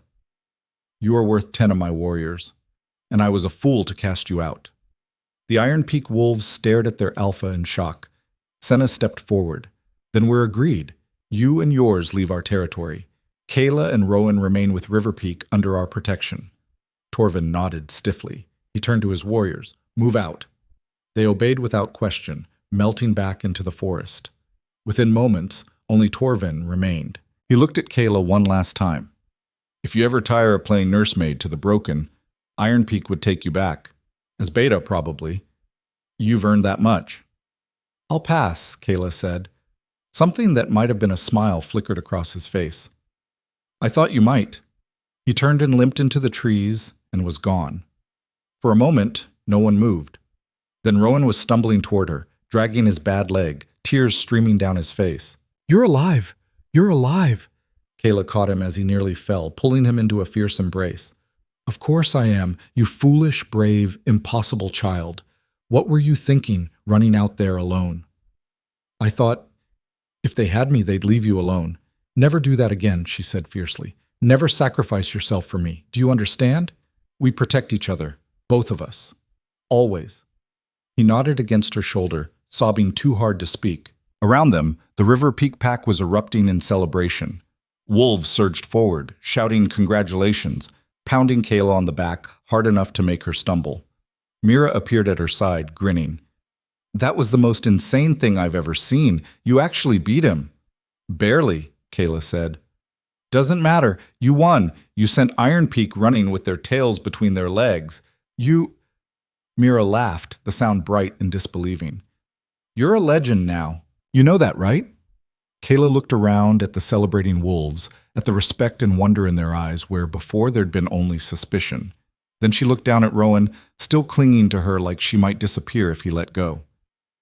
I don't want to be a legend, she said. I just want to keep my family safe. Well, you did that too, Garen said, approaching with a rare smile, and proved something a lot of us needed to see, myself included. Senna was the last to approach. The Alpha studied Kayla with those unsettling pale eyes. You understand what you've done? She said quietly. Want to fight? Change the terms of the debate. Every wolf here just watched you defeat one of the most feared alphas in the territories while defending a crippled child. They watched you prove that protecting the vulnerable doesn't make you weak, it makes you stronger. Gives you something worth fighting for that pure survival never could. Senna paused, then added, They watched you redefine what strength means, and they'll remember. Kayla felt the weight of those words settle over her. I didn't do it to make a point. I did it because it was right. I know, that's what makes it so powerful. Senna placed a hand on Kayla's shoulder. Welcome to River Peak. Truly, this time. You've earned your place here. Around them, the celebration continued. Someone started a chant, Kayla's name, over and over, until it echoed through the forest, but Kayla barely heard it. She was looking at Rowan, at his tear-stained face and bright eyes, at the way he was smiling despite everything. We're safe, he whispered. We're safe, she confirmed. We're home? She thought about that word. Home. For so long, it had meant Iron Peak, the place that had shaped her and ultimately rejected her. Then it had meant nowhere, just survival day by day. But now it meant this boy in her arms, these wolves who'd stood with her, this pack that had given them both a chance. "Yes," she said, "we're home." And for the first time in weeks, maybe for the first time ever, she meant it. That night, the pack feasted. Not just to celebrate the victory, but to mark something deeper. A shift in the pack's understanding of itself. A recognition that strength could mean different things. Kayla sat near the main fire with Rowan beside her. He was exhausted. The healers had fussed over him for an hour after the confrontation, making sure his leg hadn't been damaged further, but he refused to sleep until the celebration was over. "I want to remember this," he'd said. "All of it." Now he leaned against her shoulder, his eyes half closed, fighting to stay awake as wolves told and retold the story of the fight. Each version got more dramatic, more exaggerated. In one telling, Kayla had fought off all 12 Iron Peak warriors before facing Torvin. In another, she'd defeated him with a single perfectly placed strike. Kayla didn't correct them. Let them have their stories. Let them find inspiration in whatever version they needed. Mira dropped down beside them, offering a chunk of roasted meat. "Eat. You barely touched anything at the last feast." Kayla accepted it gratefully. "Thank you, for earlier, for standing with Senna." "Thank Garen. He's the one who convinced her to mobilize the whole pack," Mira grinned. "Said you'd gotten under his skin. That if we let Iron Peak take you, we'd regret it." "Garen said that?" "He did. Don't tell him I told you, though. He'll deny it and make me run laps." They sat in comfortable silence for a moment, watching the fire. Then Mira said quietly, "What you did today, standing up to your old alpha, protecting the boy even when it meant risking everything, that took more courage than anything I've seen in 10 years of pack life. I didn't have a choice. You always have a choice. You just keep choosing the hard thing because it's the right thing." Mira bumped her shoulder gently against Kayla's. "That's rare. Hold on to it." Before Kayla could respond, a commotion near the edge of the gathering drew her attention. Cora, the head healer, was making her way through the crowd, supported by one of her assistants. When she reached Kayla, she lowered herself carefully to sit cross-legged. "I heard what happened," Cora said, "and I have a proposition." Kayla raised an eyebrow. "I'm listening." "The boy, Rowan. He has a gift for healing, natural talent I haven't seen in decades. If you agree, I'd like to take him as my formal apprentice." Rowan's eyes flew open, suddenly very awake. "Really? Really?" Cora smiled at him. "You'll have to work hard, learn hundreds of herbs, dozens of techniques, and the knowledge of anatomy and injury that takes years to master. But if you're willing to put in the effort, I'll teach you everything I know." Yes." Rowan looked at Kayla, his face alight with hope. "Can I? Please?" Kayla felt her throat tighten with emotion. This was it. This was Rowan's path to proving his worth, not by hunting or fighting, but by healing, by saving lives instead of taking them. "Of course you can," she said. Rowan threw his arms around Cora with such enthusiasm he nearly knocked her over. "Thank you! Thank you! I won't let you down, I promise." "Easy, boy," Cora laughed. "Save some of that energy for your studies. You start tomorrow at dawn." As Cora and Rowan began discussing what his training would entail, Kayla felt someone watching her. She looked up to find Senna observing from across the fire, a small smile on the Alpha's face. The Alpha raised her cup in a silent toast. Kayla returned the gesture. Around them, the celebration continued into the night. Stories were told, songs were sung. The pack came together in a way Kayla had never experienced at Iron Peak, not as a collection of individuals measuring their worth against each other, but as a true community. Later, when Rowan had finally fallen asleep against her side and the crowd had thinned, Garen approached. "Walk with me," he said. They left the fire and walked to the edge of the cavern where they could look out over the moonlit forest. For a while neither spoke. Then Garen said, "I owe you an apology." Kayla blinked. "For what?" "For doubting you. For thinking you were just another soft-hearted fool who'd get people killed. For not seeing what Senna saw from the start, that you were exactly what this pack needed." "I'm not special," Kayla said. You just stood between a crippled child and the most dangerous alpha in 3 territories. You just risked your life for someone the world had written off as worthless. You just proved that everything we thought we knew about strength was incomplete. He looked at her directly. That's not special, that's extraordinary. Kayla didn't know what to say to that. Garen's expression softened. The pack is changing because of you. We're questioning things we've always taken for granted, seeing possibilities we never considered, and it's making us better, stronger, in ways that matter. He paused. So thank you for being stubborn enough to survive and brave enough to care. He clapped her on the shoulder and walked away, leaving Kayla alone with her thoughts. She looked up at the stars, visible through breaks in the clouds, and thought about how far she'd come. From the ridge where Torvin had cast her out to this moment, standing in a pack that had become her home. It hadn't been easy. Parts of it had been hell. But she'd survived. They'd survived. And tomorrow they'd keep building something new, something better, something worth fighting for. Behind her, she heard Rowan mumble in his sleep. She turned and saw him curled up near the fire. Mira's cloak draped over him like a blanket. Her family. Her pack. Her home. Kayla smiled and walked back to join them. The winter that followed was the harshest anyone could remember. Snow fell in relentless waves, burying the forest under blankets of white that seemed to stretch endlessly toward the gray sky. Prey became scarce. Hunting parties returned empty-handed more often than not. The temperature plummeted to levels that made even the oldest wolves shake their heads and mutter about omens. And the cold. The cold was a living enemy that crept into bones and refused to leave, stealing warmth and strength with every passing day. Through it all, Kayla worked. She hunted at dawn, often alone, tracking prey through conditions that would have turned back less determined wolves. Her technique had evolved beyond what Iron Peak had taught her.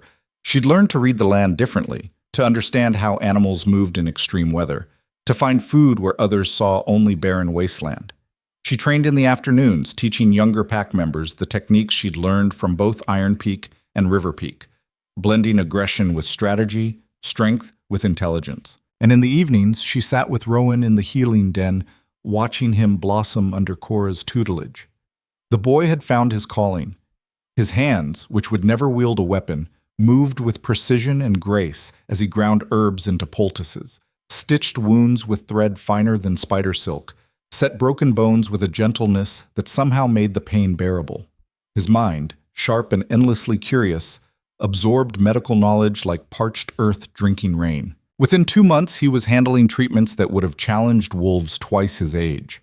Within 4, Cora was consulting him on difficult cases, valuing his fresh perspective and innovative thinking, but not everyone was pleased.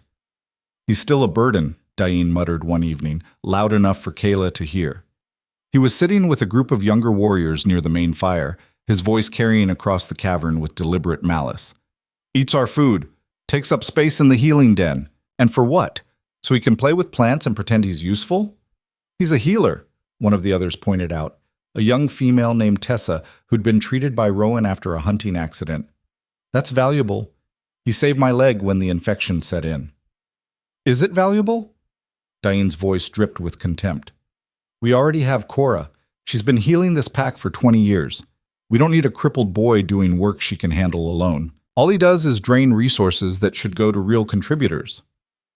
Several wolves around the fire shifted uncomfortably. Some nodded in agreement.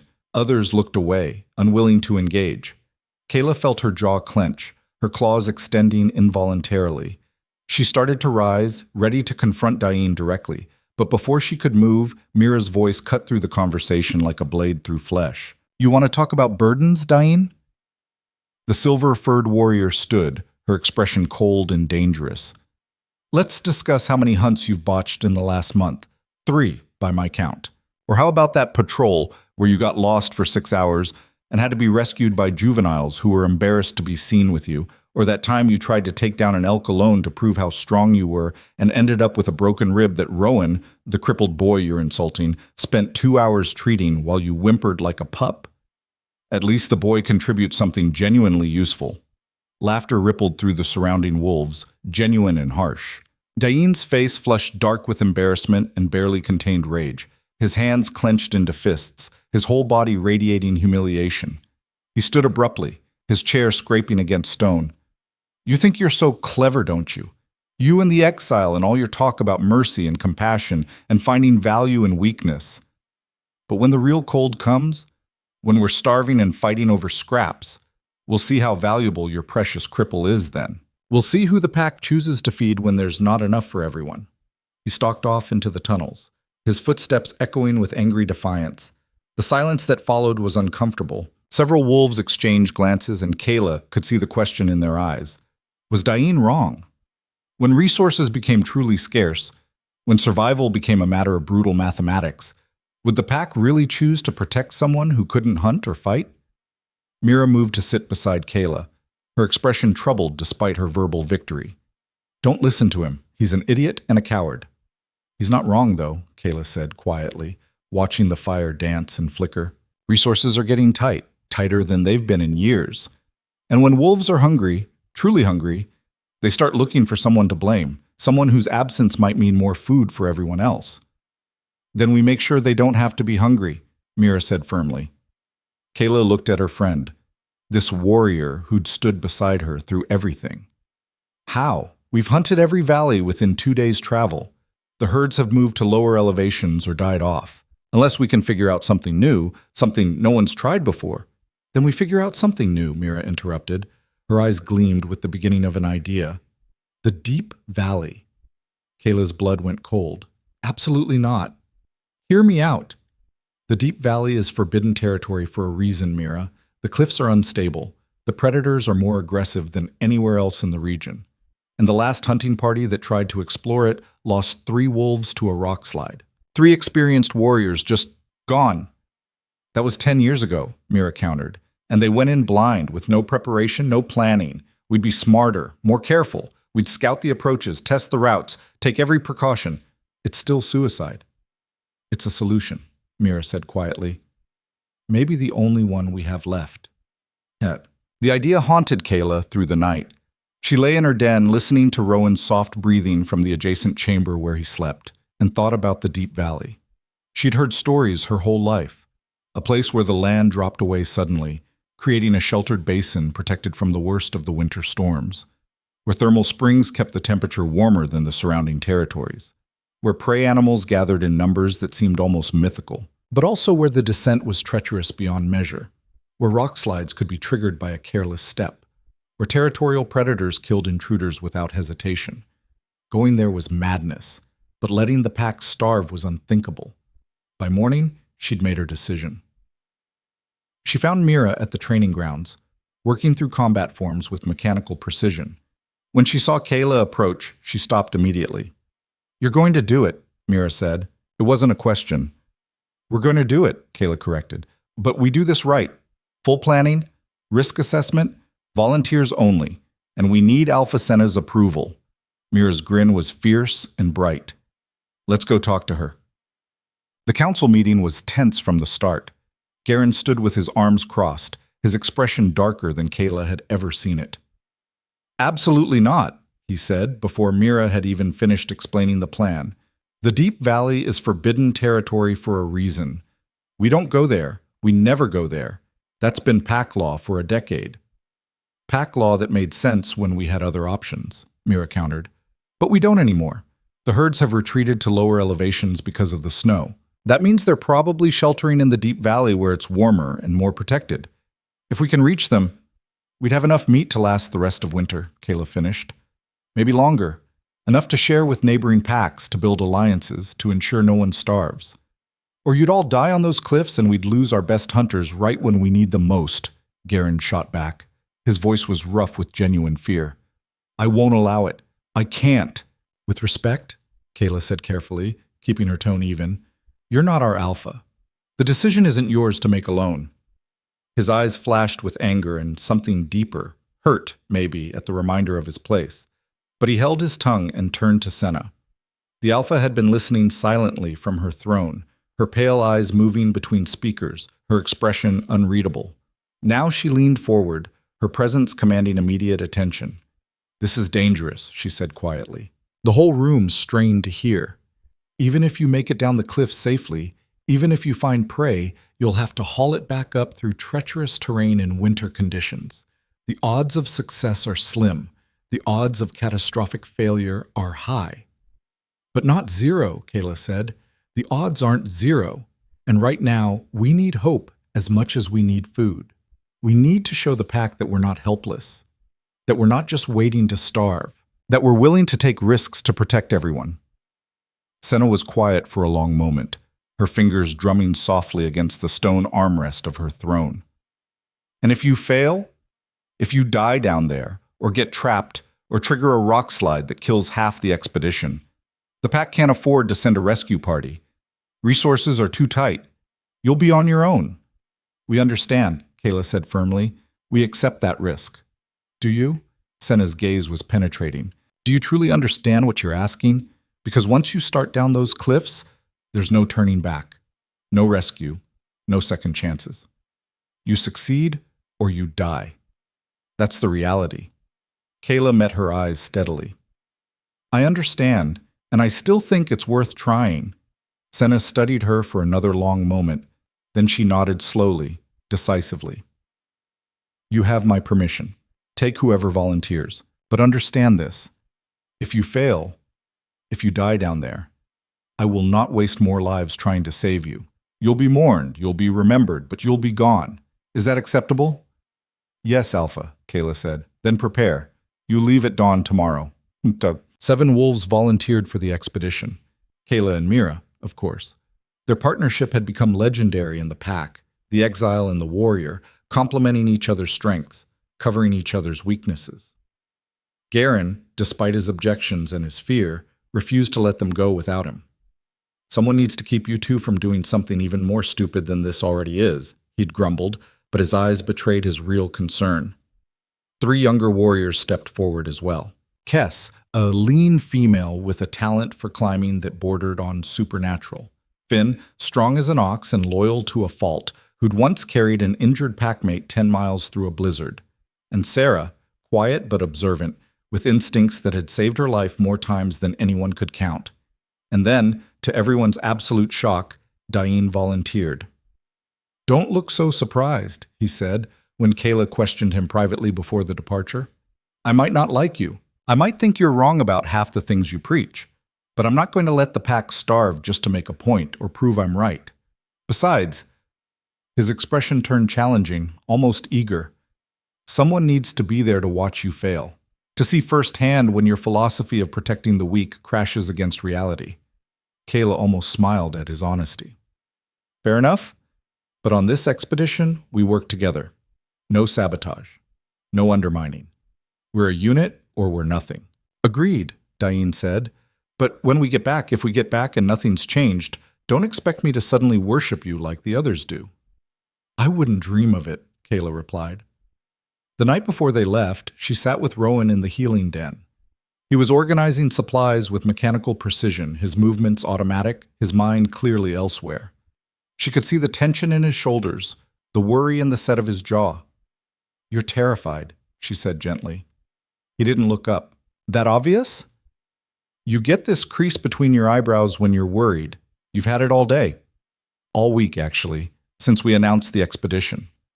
He set down the herbs he was holding and turned to face her, and she was startled to see tears glistening in his eyes. You don't have to do this. The pack would understand if you stayed. You've already proven yourself 100 times over. You don't need to risk your life again. Would they understand? Or would they see it as proof that I'm not willing to risk myself for the collective good? That I only fight for individuals I care about, not for the whole pack? Does it matter what they think? Kayla considered the question carefully. A month ago, she would have said no. But now, after everything she'd fought for, after proving herself again and again, after becoming beta and earning the trust of wolves who'd once wanted her gone.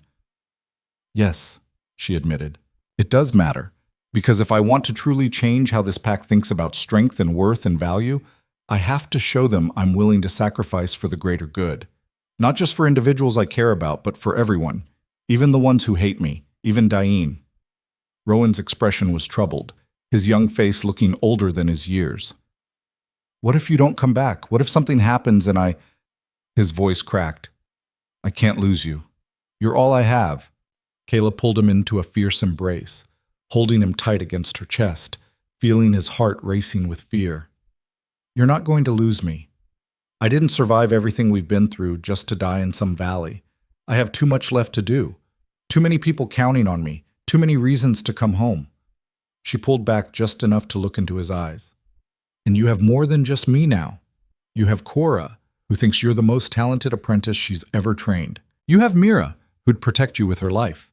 You have this whole pack, who've come to value you not despite your limitations, but because of what you've made of yourself in spite of them. But you're—" he struggled for words. "You're my person, the one who chose me when no one else would, who carried me through the storm, who fought for me, who—" tears spilled down his cheeks, "who made me believe I was worth something." Kayla felt her own throat tighten with emotion. "And you made me believe that mercy wasn't weakness, that protecting those who can't protect themselves is the highest form of strength, that love is worth any sacrifice." She wiped the tears from his face with gentle fingers. "We saved each other, Rowan, and that bond, that's forever. Nothing, not distance or danger or even death itself, can break what we've built." He nodded, but she could see he didn't quite believe it. Fear still haunted his eyes.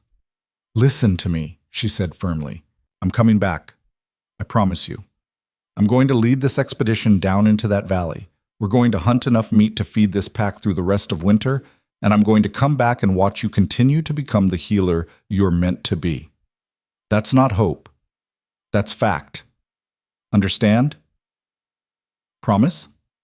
His voice was small, childlike. "I promise." They sat together for a long time, neither wanting to let go, both knowing that dawn would come regardless of their wishes. Eventually, Cora appeared in the doorway, her weathered face gentle with understanding. "The boy needs rest," she said softly. "And so do you, Beta. Tomorrow will be hard enough without exhaustion making it harder." Kayla nodded reluctantly. She kissed Rowan's forehead, breathed in the scent of healing herbs that always clung to him now, and forced herself to stand. "I'll see you when I get back," she said. "I'll be waiting," he replied. She made herself walk away, made herself not look back, because if she did, she might not have the strength to leave at all. The journey to the deep valley took most of the morning. They traveled in careful formation, Garen at the front, Kayla and Mira flanking, the younger wolves in the protected center. The forest grew denser as they descended, the trees older and more massive, their branches so thick they blocked out most of the pale winter sun. The temperature dropped noticeably as they approached the cliff edge. Kayla could feel it in her bones, a deep, penetrating cold that seemed to rise from the valley itself like frozen breath. When they finally reached the rim and looked down, even Garen, who'd seen the valley once before years ago, sucked in a sharp breath. The drop was staggering, easily 300 feet of nearly vertical cliff face, slick with ice, studded with rocks that looked ready to break free at the slightest touch. And at the bottom, barely visible through the mist, was the valley floor, a sprawling expanse of forest and open ground that seemed to shimmer with warmth. "How do we get down that?" Sarah asked quietly, her voice tight with fear. Kess moved to the edge, studying the cliff face with professional assessment. "There." She pointed to a series of outcroppings and ledges that formed something almost like a natural staircase.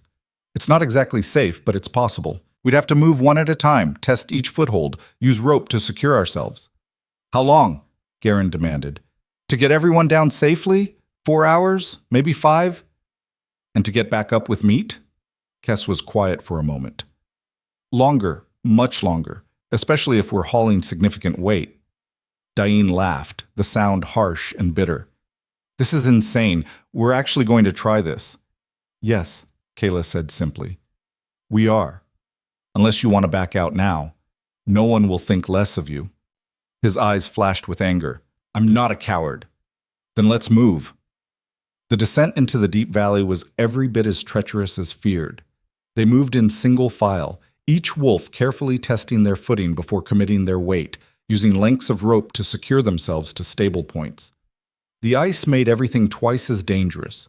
One wrong step could send a wolf sliding over the edge with nothing to stop their fall. Kayla went first, leading by example, her heart hammering every time a rock shifted beneath her paw or ice cracked ominously. Behind her, she could hear Mira's steady breathing, Garen's muttered curses, The younger wolves gasped of fear when their feet slipped. They were halfway down when disaster nearly struck.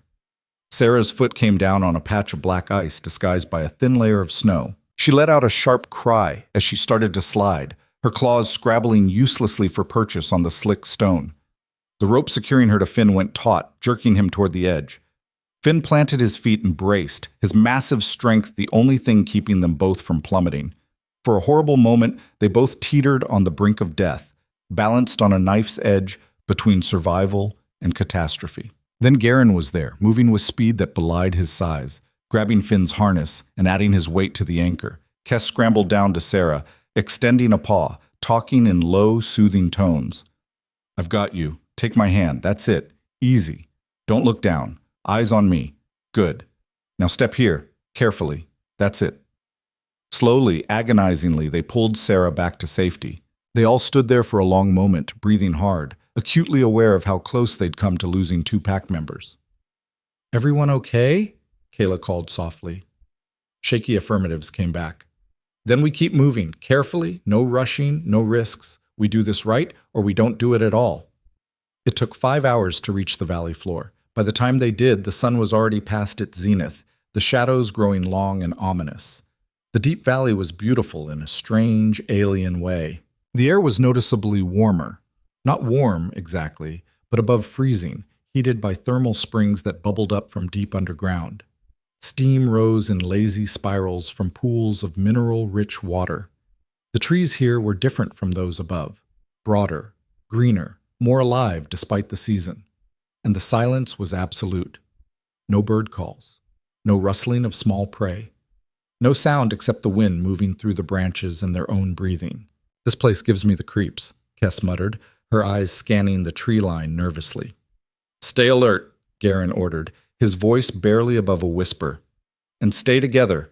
We find the herd, we make our kills, and we get out. No exploring, no curiosity, no heroics. Understood?" They spread out in formation and began their search, moving through the valley with weapons ready and senses heightened. Within an hour, they found signs. Tracks in the soft earth, droppings still fresh, stripped bark where elk had been feeding.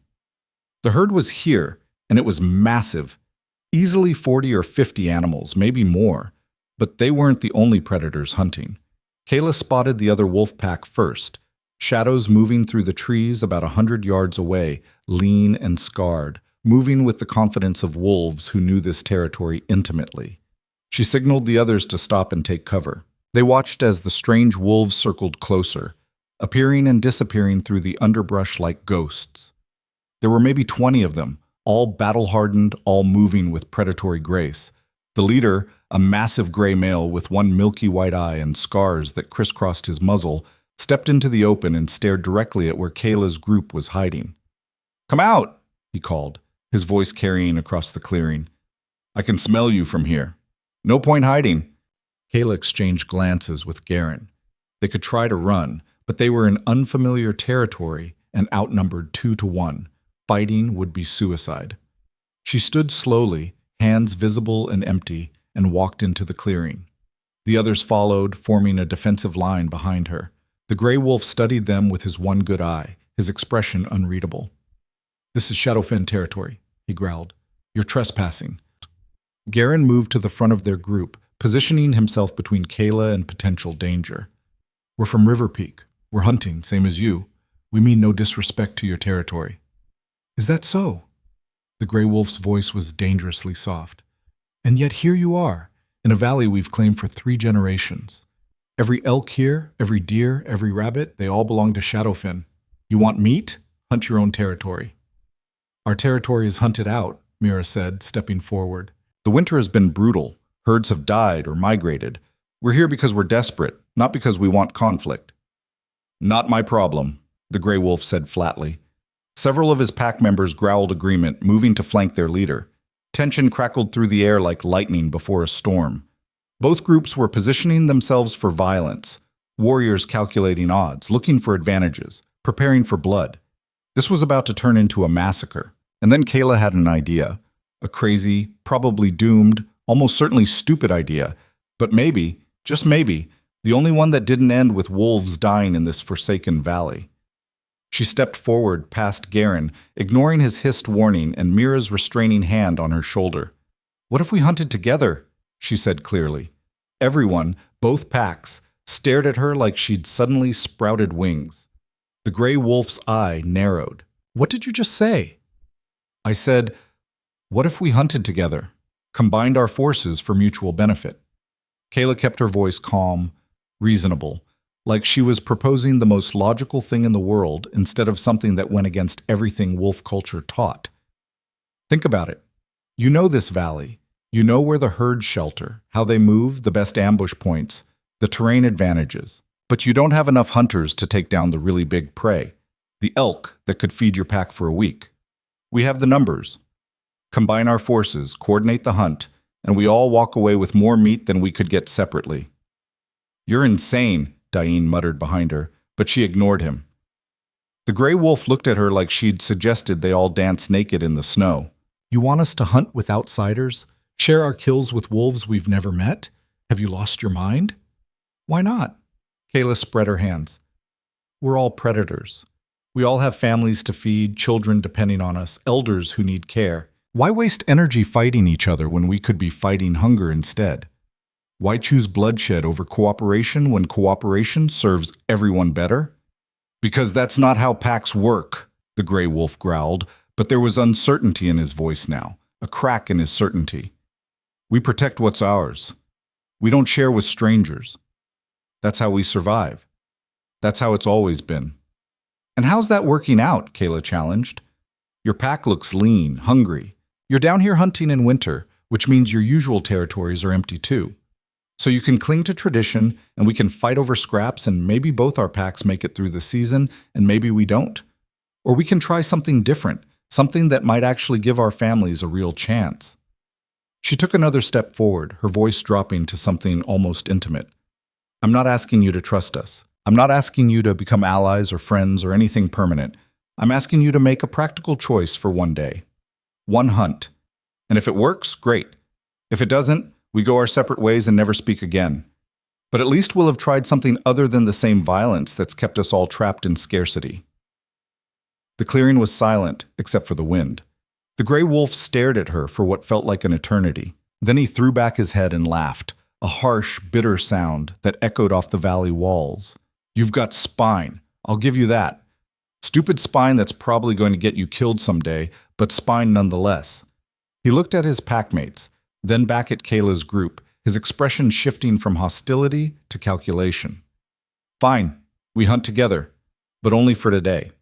And the kills are split evenly. No arguments, no disputes, no one tries to claim more than their share. Agreed?" Garen looked at Kayla, his expression a mixture of disbelief, concern, and something that might have been reluctant admiration. He turned to the gray wolf. "Agreed," he said firmly. The gray wolf nodded slowly. "My name is Rask. Welcome to the Shadowfen hunting grounds. Try not to get yourselves killed before we even start." The joint hunt was chaos at first. River Peak hunters weren't used to Shadowfen's aggressive, almost reckless tactics, charging directly at prey, relying on speed and overwhelming force. Shadowfen hunters thought River Peak's careful coordination and strategic positioning was overcautious and slow. Commands were shouted in different terminologies, ignored, misinterpreted. Twice they nearly lost the herd entirely because groups moved at cross purposes. But gradually, impossibly, it started to work. Rask's wolves, who knew the valley intimately, drove the elk herd toward a narrow canyon, a natural bottleneck they'd used for generations. Garen's team, understanding the strategy, positioned themselves perfectly for the ambush. When the elk came thundering through, panicked and disoriented, both packs struck with devastating coordination. The hunt was over in minutes. 7 elk lay dead in the canyon, more meat than either pack could have taken alone. Enough to feed both groups well into spring if properly preserved. As they worked together to field dress the kills, something remarkable happened. Shadowfen wolves started talking to River Peak wolves, not just about the hunt, but about their lives. Their struggles, their losses, the harsh winter that had driven them to desperate measures. River Peak wolves shared their own stories, the exile who'd become Beta, the crippled boy who'd become a master healer, the pack that was learning to measure strength in new ways. Kayla watched it unfold with a sense of wonder that made her chest ache. This was what she'd been fighting for. This moment where wolves from different packs, who should have been enemies, saw each other not as threats or rivals, but as kindred spirits facing the same struggle. Rask approached as she was hauling meat into packs for transport. His one good eye studied her with new respect. "That was well done," he said gruffly. "Your idea? The joint hunt. I thought it was madness, but—" He gestured at the scene around them, at wolves from two packs working side by side, sharing techniques, even laughing together. "It worked. Better than I expected." "Thank you for giving it a chance," Kayla said. "Don't thank me. I was ready to fight you. Would have, if you'd pushed. But you found a different path. A better one." He paused, his scarred face thoughtful. "You're the one who beat Torvin, aren't you? The Iron Peak exile who turned down Beta to protect a crippled child?" Word had spread far, apparently. "That's me. Heard you did it while half dead from carrying him through a blizzard. Heard you stood before both packs and told Torvin his philosophy of strength was hollow. Heard a lot of things, actually. Thought half of them must be exaggeration." He smiled slightly. "But after today, I'm thinking maybe the rumors don't do you justice. What you did here, proposing cooperation instead of conflict, that takes more courage than any fight, more vision than most alphas possess in their entire lives." He held out his paw, scarred and massive.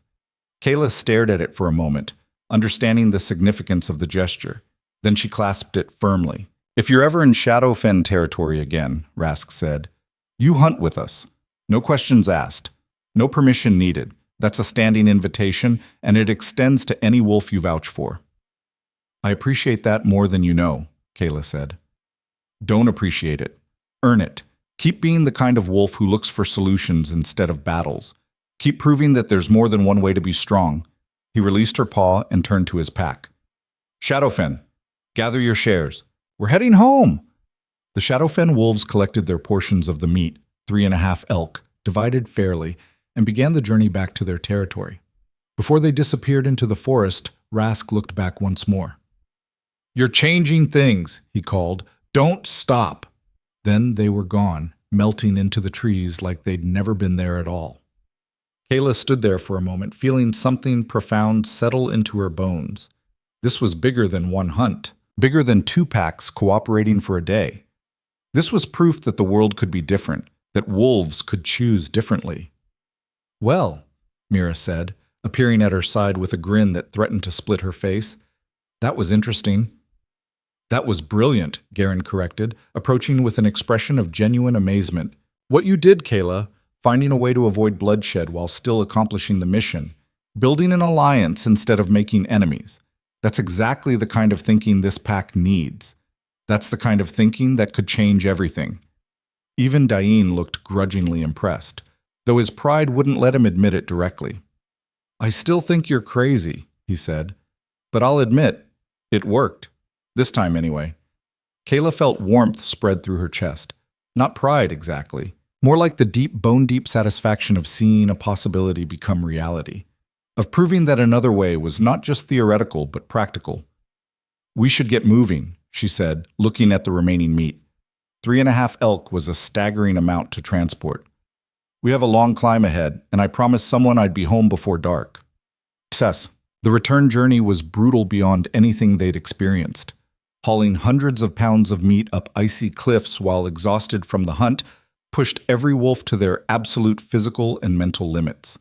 They had to make multiple trips, ferrying loads in stages, their muscles screaming in protest, their paws bleeding from the sharp rocks, their lungs burning from exertion. They climbed through the afternoon and into the evening, the sun setting and leaving them in near darkness. They climbed through the night, using moonlight and sheer determination to find handholds. Twice, ropes snapped under the weight, forcing them to resecure loads and start sections over. Once, Finn lost his grip entirely and would have fallen if Sarah hadn't caught him at the last possible second. It took all night and into the next morning. By the time they finally hauled the last of the meat over the rim and back onto River Peak territory, the sun was rising in shades of pink and gold. They collapsed on solid ground, gasping, too exhausted to even celebrate. But they'd succeeded. Against impossible odds, through treacherous terrain, by choosing cooperation over conflict, They'd brought back enough meat to feed the pack through the rest of winter. The pack met them at the entrance to the cavern with an eruption of sound, cheers and disbelief and overwhelming joy. Wolves surrounded them, exclaiming over the impossible amount of meat, touching it to make sure it was real, demanding to hear the story. Children danced around the hunters, singing improvised songs of victory. Elders wept openly, remembering winters when such abundance had been only a dream. Even the most skeptical wolves stood with mouths agape, forced to acknowledge what they were seeing. Alpha Senna stood at the center of it all, her pale eyes taking in everything: the meat, the exhausted but triumphant hunters, the pack's joyous reaction. When the celebration had quieted enough for her voice to carry, she spoke. Today, a small group of hunters accomplished something remarkable. They didn't just bring back food, they ventured into forbidden territory and survived. They encountered a rival pack, and instead of fighting, they forged an alliance. They chose cooperation over conflict, creativity over convention. They proved that strength isn't just about what you can kill or defend, it's about finding solutions no one else considered possible. Her pale eyes found Kayla in the crowd, holding her gaze with an intensity that made everything else fade away.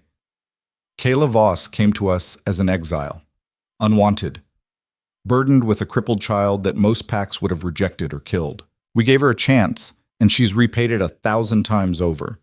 She's proven her worth as a hunter who brings down prey others miss, as a warrior who defeats opponents who should overpower her, as a strategist who finds paths to victory where others see only defeat, and now as a leader who changes the very terms of what's possible. Senna descended from her throne and approached Kayla directly, the crowd parting to let her through. "Kneel," she said quietly. Kayla's heart hammered against her ribs. She knelt, her exhausted body protesting every movement. Senna placed both hands on Kayla's head, the gesture formal and weighted with significance. "By my authority as Alpha of River Peak, I name you Beta, second in command, my right hand and advisor. You will help guide this pack into a future where strength and compassion aren't opposites, but two sides of the same coin. Where protecting the vulnerable makes us stronger, not weaker. Where worth is measured not in what you can kill, but in what you choose to protect." Gasps rippled through the crowd like waves. Kayla looked up, too shocked to speak. "Do you accept?" Senna asked. Kayla's eyes found Garen in the crowd. The grizzled warrior was smiling broadly, nodding encouragement, showing no hint of the resentment she'd feared. She found Mira, whose grin was so wide it looked painful, her eyes shining with unshed tears of pride. She saw the younger warriors who'd followed her into the deep valley, standing taller now, transformed by what they'd accomplished together. And then she saw Rowan. He'd pushed his way to the front of the crowd, leaning heavily on his crutch, his face streaked with tears. When their eyes met, he mouthed two words: "I'm proud." Kayla felt her own tears begin to fall. "I accept," she said, her voice breaking with emotion. The cavern erupted in cheers so loud they seemed to shake the very stone of the mountain sod. That evening, after the meat had been distributed and the pack had eaten their fill for the first time in weeks, after the celebrations had continued for hours, Kayla finally found a moment alone. She sat at the entrance to the cavern, watching stars emerge one by one in the darkening sky, feeling the weight of the title she now carried. Beta, second only to the Alpha. Responsible not just for herself or even her small family, but for the entire pack's well-being and future. Overwhelming, isn't it? She turned to find Senna approaching, moving with the careful grace of someone whose body was beginning to fail, but whose spirit remained unbroken. The Alpha sat beside her, gazing out at the same stars. "I remember when I became Beta," Senna said quietly. "Terrified doesn't begin to cover it. All I could think about was all the ways I might fail. All the wolves counting on me to make the right decisions. The crushing weight of responsibility." How did you handle it?" Kayla asked. "Badly, at first. I made mistakes. Big ones. Decisions that cost lives." Senna's voice was heavy with old grief. "But I learned, and eventually I realized something important. Being a leader isn't about being perfect. It's about being present. About showing up every day and trying your best, even when you're not sure what best looks like. About surrounding yourself with wolves who'll tell you when you're wrong and help you find better paths." She looked at Kayla directly. You have something I didn't have when I started. You have a clear vision of what kind of pack you want to build, what values matter, what's worth fighting for. That vision will guide you through the hard times, the moments when there's no good choice, only different kinds of difficult. Hold on to it. Let it be your compass. Kayla nodded slowly. I'm afraid I'll let them down. All the wolves who believe in me now. What if I can't live up to their expectations? Then you fail, you learn, and you try again. Senna's voice was firm but kind. That's all any of us can do. But I don't think you'll fail. You've already proven you have what matters most, the courage to choose compassion even when it's hard, the strength to protect those who can't protect themselves, the wisdom to find solutions others miss. That's more than enough. They sat in comfortable silence for a while, watching the night deepen. Then Senna said, almost casually, I'm dying. Kayla's head snapped around. What? I have perhaps a year, maybe less. My body is failing in ways Rowan can't fix, no matter how talented he is. Senna's tone was matter of fact, like she was discussing the weather. Old age catches us all eventually. Nothing to be done about it. Senna, don't look so stricken. I've had a good life, a long one. I've led this pack through winters and wars and times when survival seemed impossible. I've seen children grow into warriors, watched generations come and go. I have no regrets. But nothing. What matters now is making sure the pack has strong leadership when I'm gone. Which brings me to my point. Senna turned to face Kayla fully. I'm naming you Beta now, but when the time comes, I want you to be Alpha. I want you to take my place and lead River Peak into whatever future you envision. Kayla felt like the ground had dropped out from under her. I can't. That's not Senna. I've been here less than a year. There are wolves who've served this pack their entire lives. Garen, Mira, others who deserve has nothing to do with it, Senna interrupted gently. Leadership isn't a reward. It's a responsibility, and you're the one best suited to carry it. Garen knows it. He's a brilliant second, but he has no desire to lead. Mira knows it. She's a warrior, not an administrator. The pack knows it, even if some aren't ready to admit it yet. She placed her hand over Kayla's. You've already changed everything just by being here. By showing us that there's more than one way to be strong, by proving that protecting the broken makes us better, not weaker. Imagine what you could do with full authority. Imagine the pack you could build. Kayla's mind reeled. Alpha, her, leading an entire pack. It was terrifying. It was impossible. It was exactly what she'd been preparing for her entire life without realizing it.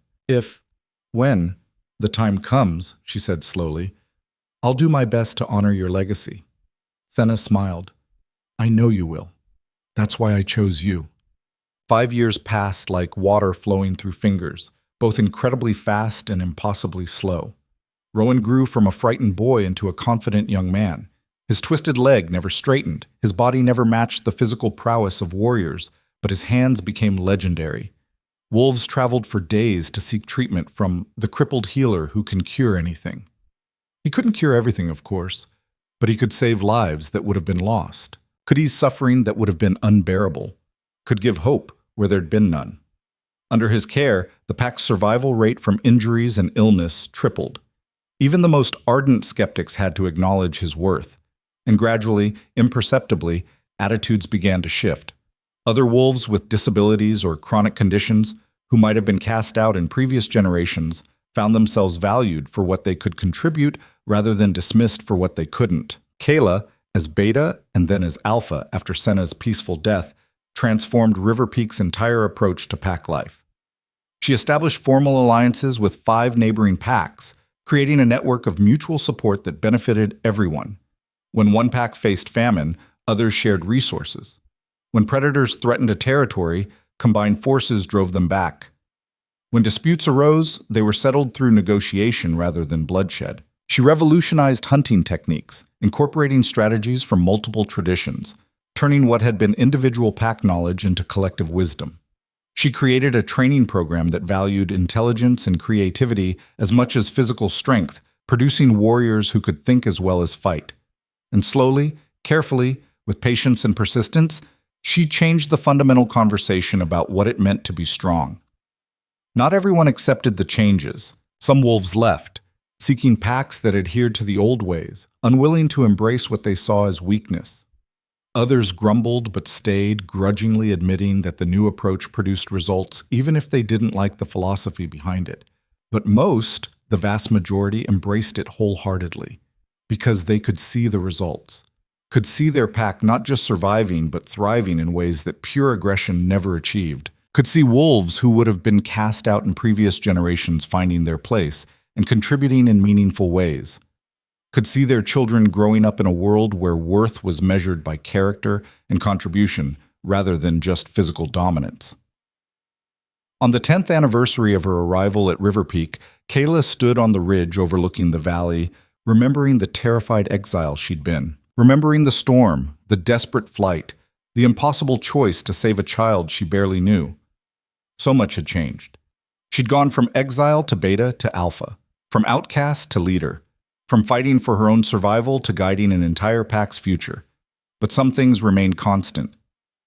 She turned at the sound of footsteps and smiled as Rowan approached, his gait still uneven but confident now, his healer's bag slung over one shoulder. He was a man now, fully grown, his face bearing the wisdom and compassion of someone who'd seen suffering and chosen to fight against it rather than accept it.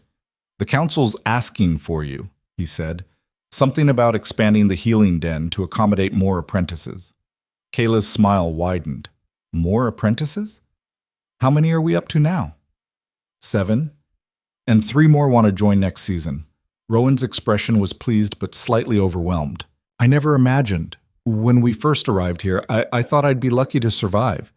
Now I'm training the next generation of healers. It's what you were meant to do," Kayla said firmly.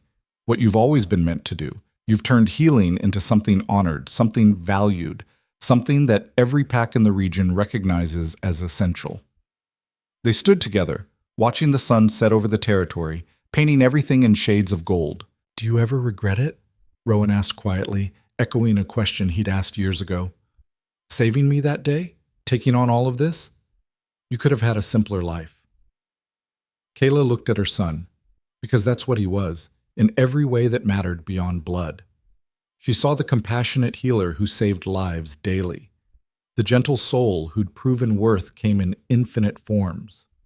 The man who carried forward the philosophy she'd fought so hard to establish. She thought about the impossible journey that had brought them here, the storm that should have killed them, the choices that should have been wrong but turned out to be exactly right, the slow, hard-won victories that had transformed not just them, but an entire pack's understanding of strength. "Not for a heartbeat," she said. "You were never a burden, Rowan.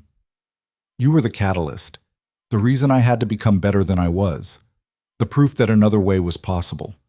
She pulled him into an embrace. "Watching you become who you are now, that's worth every hardship, every sacrifice, every moment of doubt, and I'd do it all again in an instant." He held her tightly, and for a moment they were back in that storm, 2 desperate souls clinging to each other against impossible odds. But now they stood in warmth and safety, surrounded by a pack that had become family, in a world they'd helped reshape. "Come on," Kayla said eventually, releasing him. "We have a council meeting to attend. Can't keep them waiting." As they walked back toward the cavern together, Kayla felt a profound sense of peace settle over her.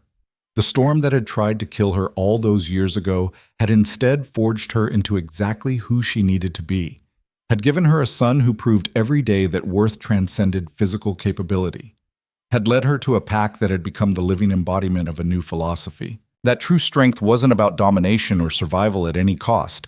It was about choosing who to protect, who to lift up, who to refuse to abandon, even when the world said they weren't worth saving. It was about building something better than what came before. And as Alpha Kyla Voss walked into her future, surrounded by the family she'd chosen and the pack she'd transformed, she knew with absolute certainty she'd made the right choice every single time.